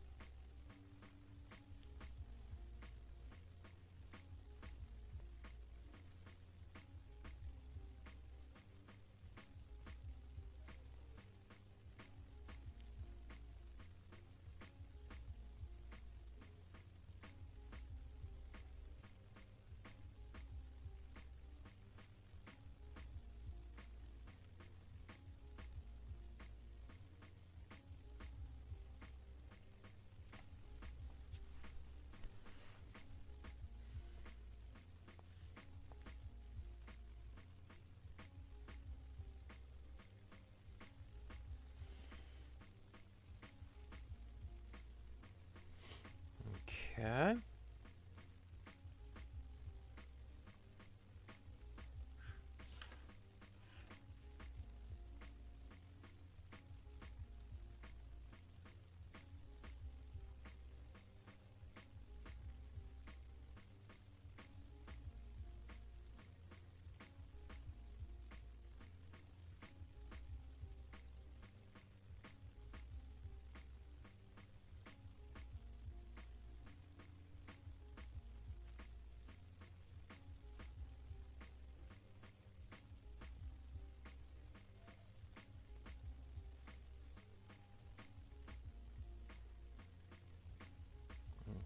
Okay.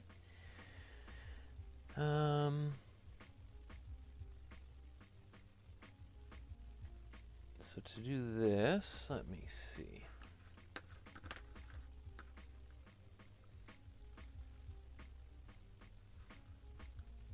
Let's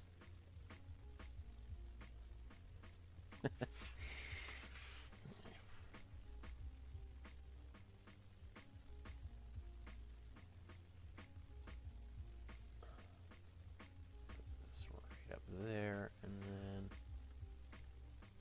oh, I can't go any higher than that. Okay, so let's bring this back down again, I guess.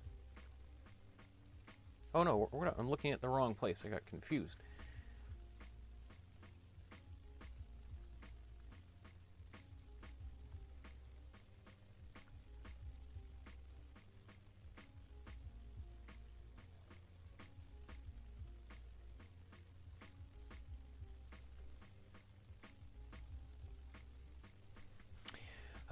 Every once in a while, I just take my, when I'm doing these fine details, is just clean the brush off. Rub it off into some paper to get, because it starts to build up in there, and it just makes it harder to get those fine details. So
So 3, 4, 5, 6. I think he's got 6. Well, let's put 6 down here.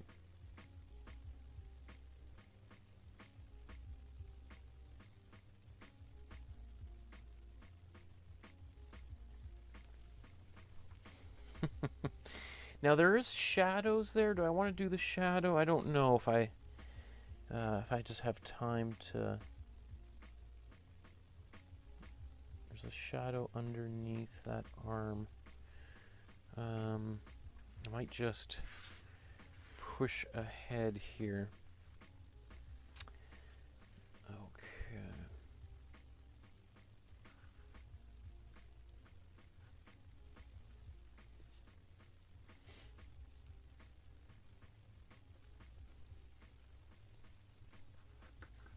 Oh, I didn't even notice the little bee on there either. Wow, my goodness.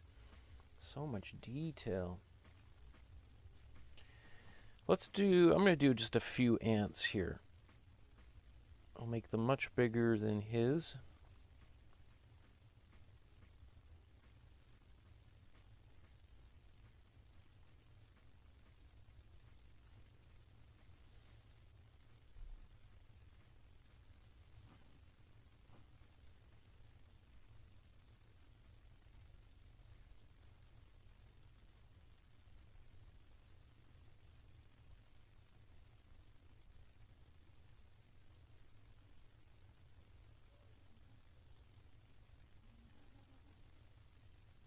Yikes.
That's probably pretty good, and that's good enough. I'm going to add some highlights on there after I'm done here with the black.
I think I will try to do a little bit of that shadow underneath there. So let's just get a bit of gray, a little bit of white here.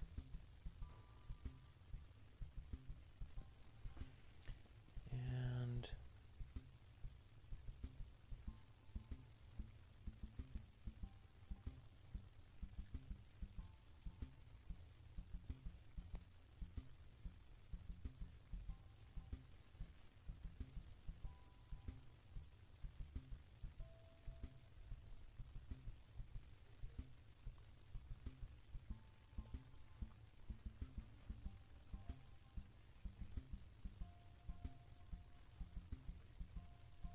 yeah.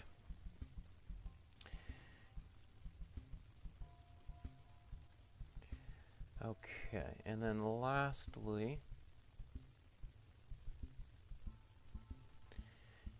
let's put some little white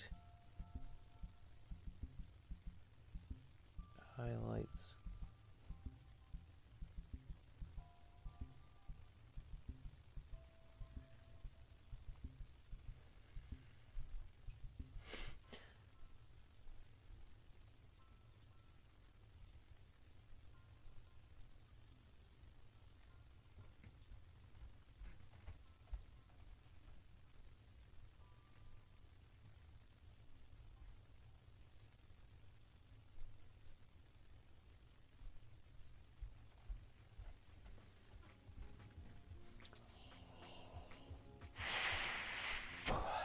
There's a little rock there. There's the hairs on this thing here. Okay.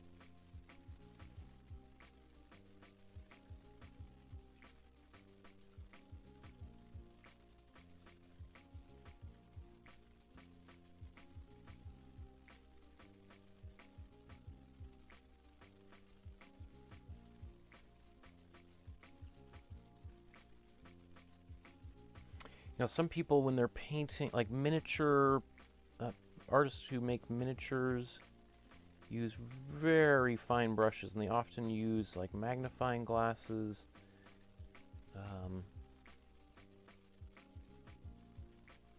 It wouldn't surprise me if many people who are watching this and who are painting along with me forego some of the finer details here and use maybe a pen or a pencil, all of which are acceptable. Just keep in mind, if you use a Sharpie, it might, the color may fade over time, or will fade over time, especially if it's in a kind of a window.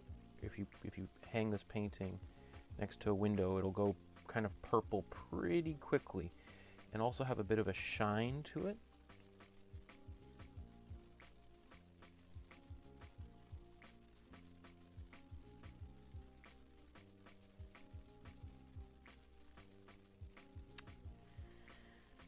You see I'm getting kind of a little bit sloppy at the end here. Do I want to erase that or not?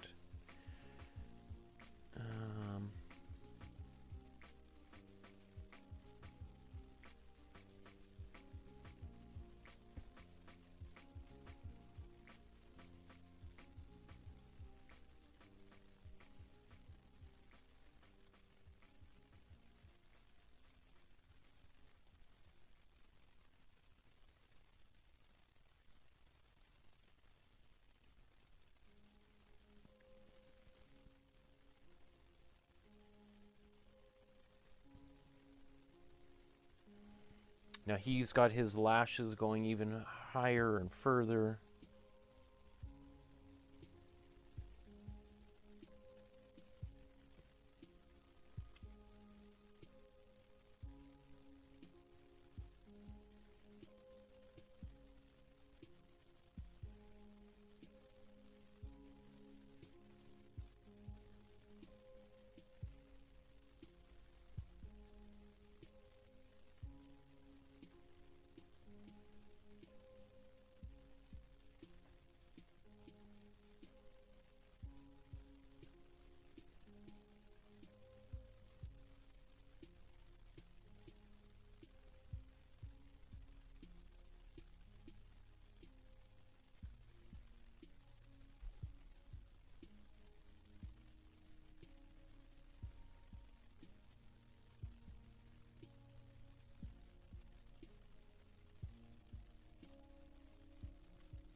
Okay, I think I gotta call it a day here. Let's take a look at how we are doing here.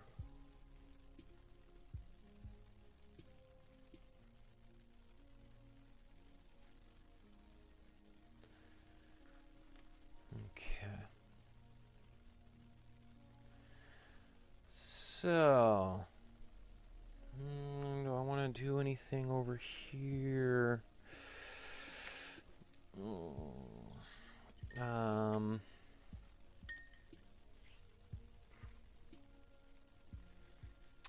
want to paint this. I feel like I need to do a little bit of this over here.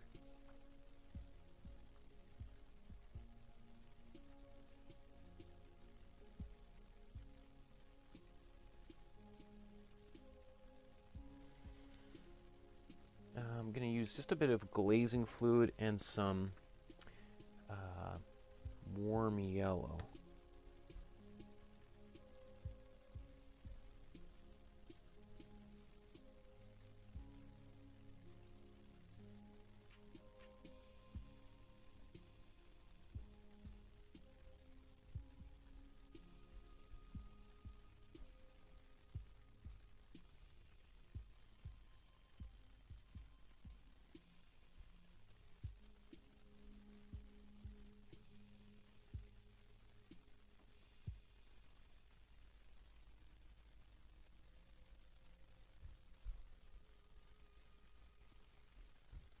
I don't know. I'm not sure how I feel about that.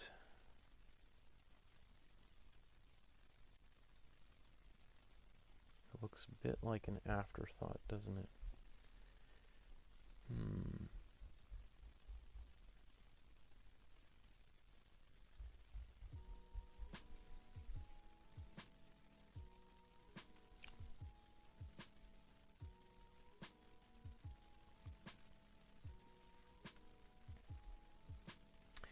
Yeah, you know what? I'm just going to leave it like that. Even... Do I want to...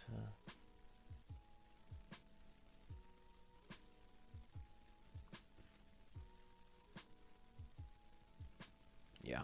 Okay. So, there they are side by side. Obviously, you know, he probably spent a little bit more time on his than I've spent on mine. But all in all, I can't say I'm disappointed. I feel like we got the majority of everything we need in there. All the main details are there. For what we've been painting for just under 4 hours when we actually started painting. That's pretty darn good. Pretty good achievement for getting one of the most famous paintings in art history. And it's certainly one of the most famous paintings of the 20th century painted in that amount of time. I can't wait to see how you guys do this painting. I'd be interested to know where you struggled and what were the easy parts, the more difficult parts. I suspect some of the fine details, these numbers and such, probably caused some people a bit of a headache. But you're not alone. Doing those kind of details is not easy. And that's why it's so impressive when we see that kind of stuff in a painting. Because anyone who's done any painting immediately goes like, wow, that takes some ability, some talent there. Which is always impressive. Okay. So, let's see here.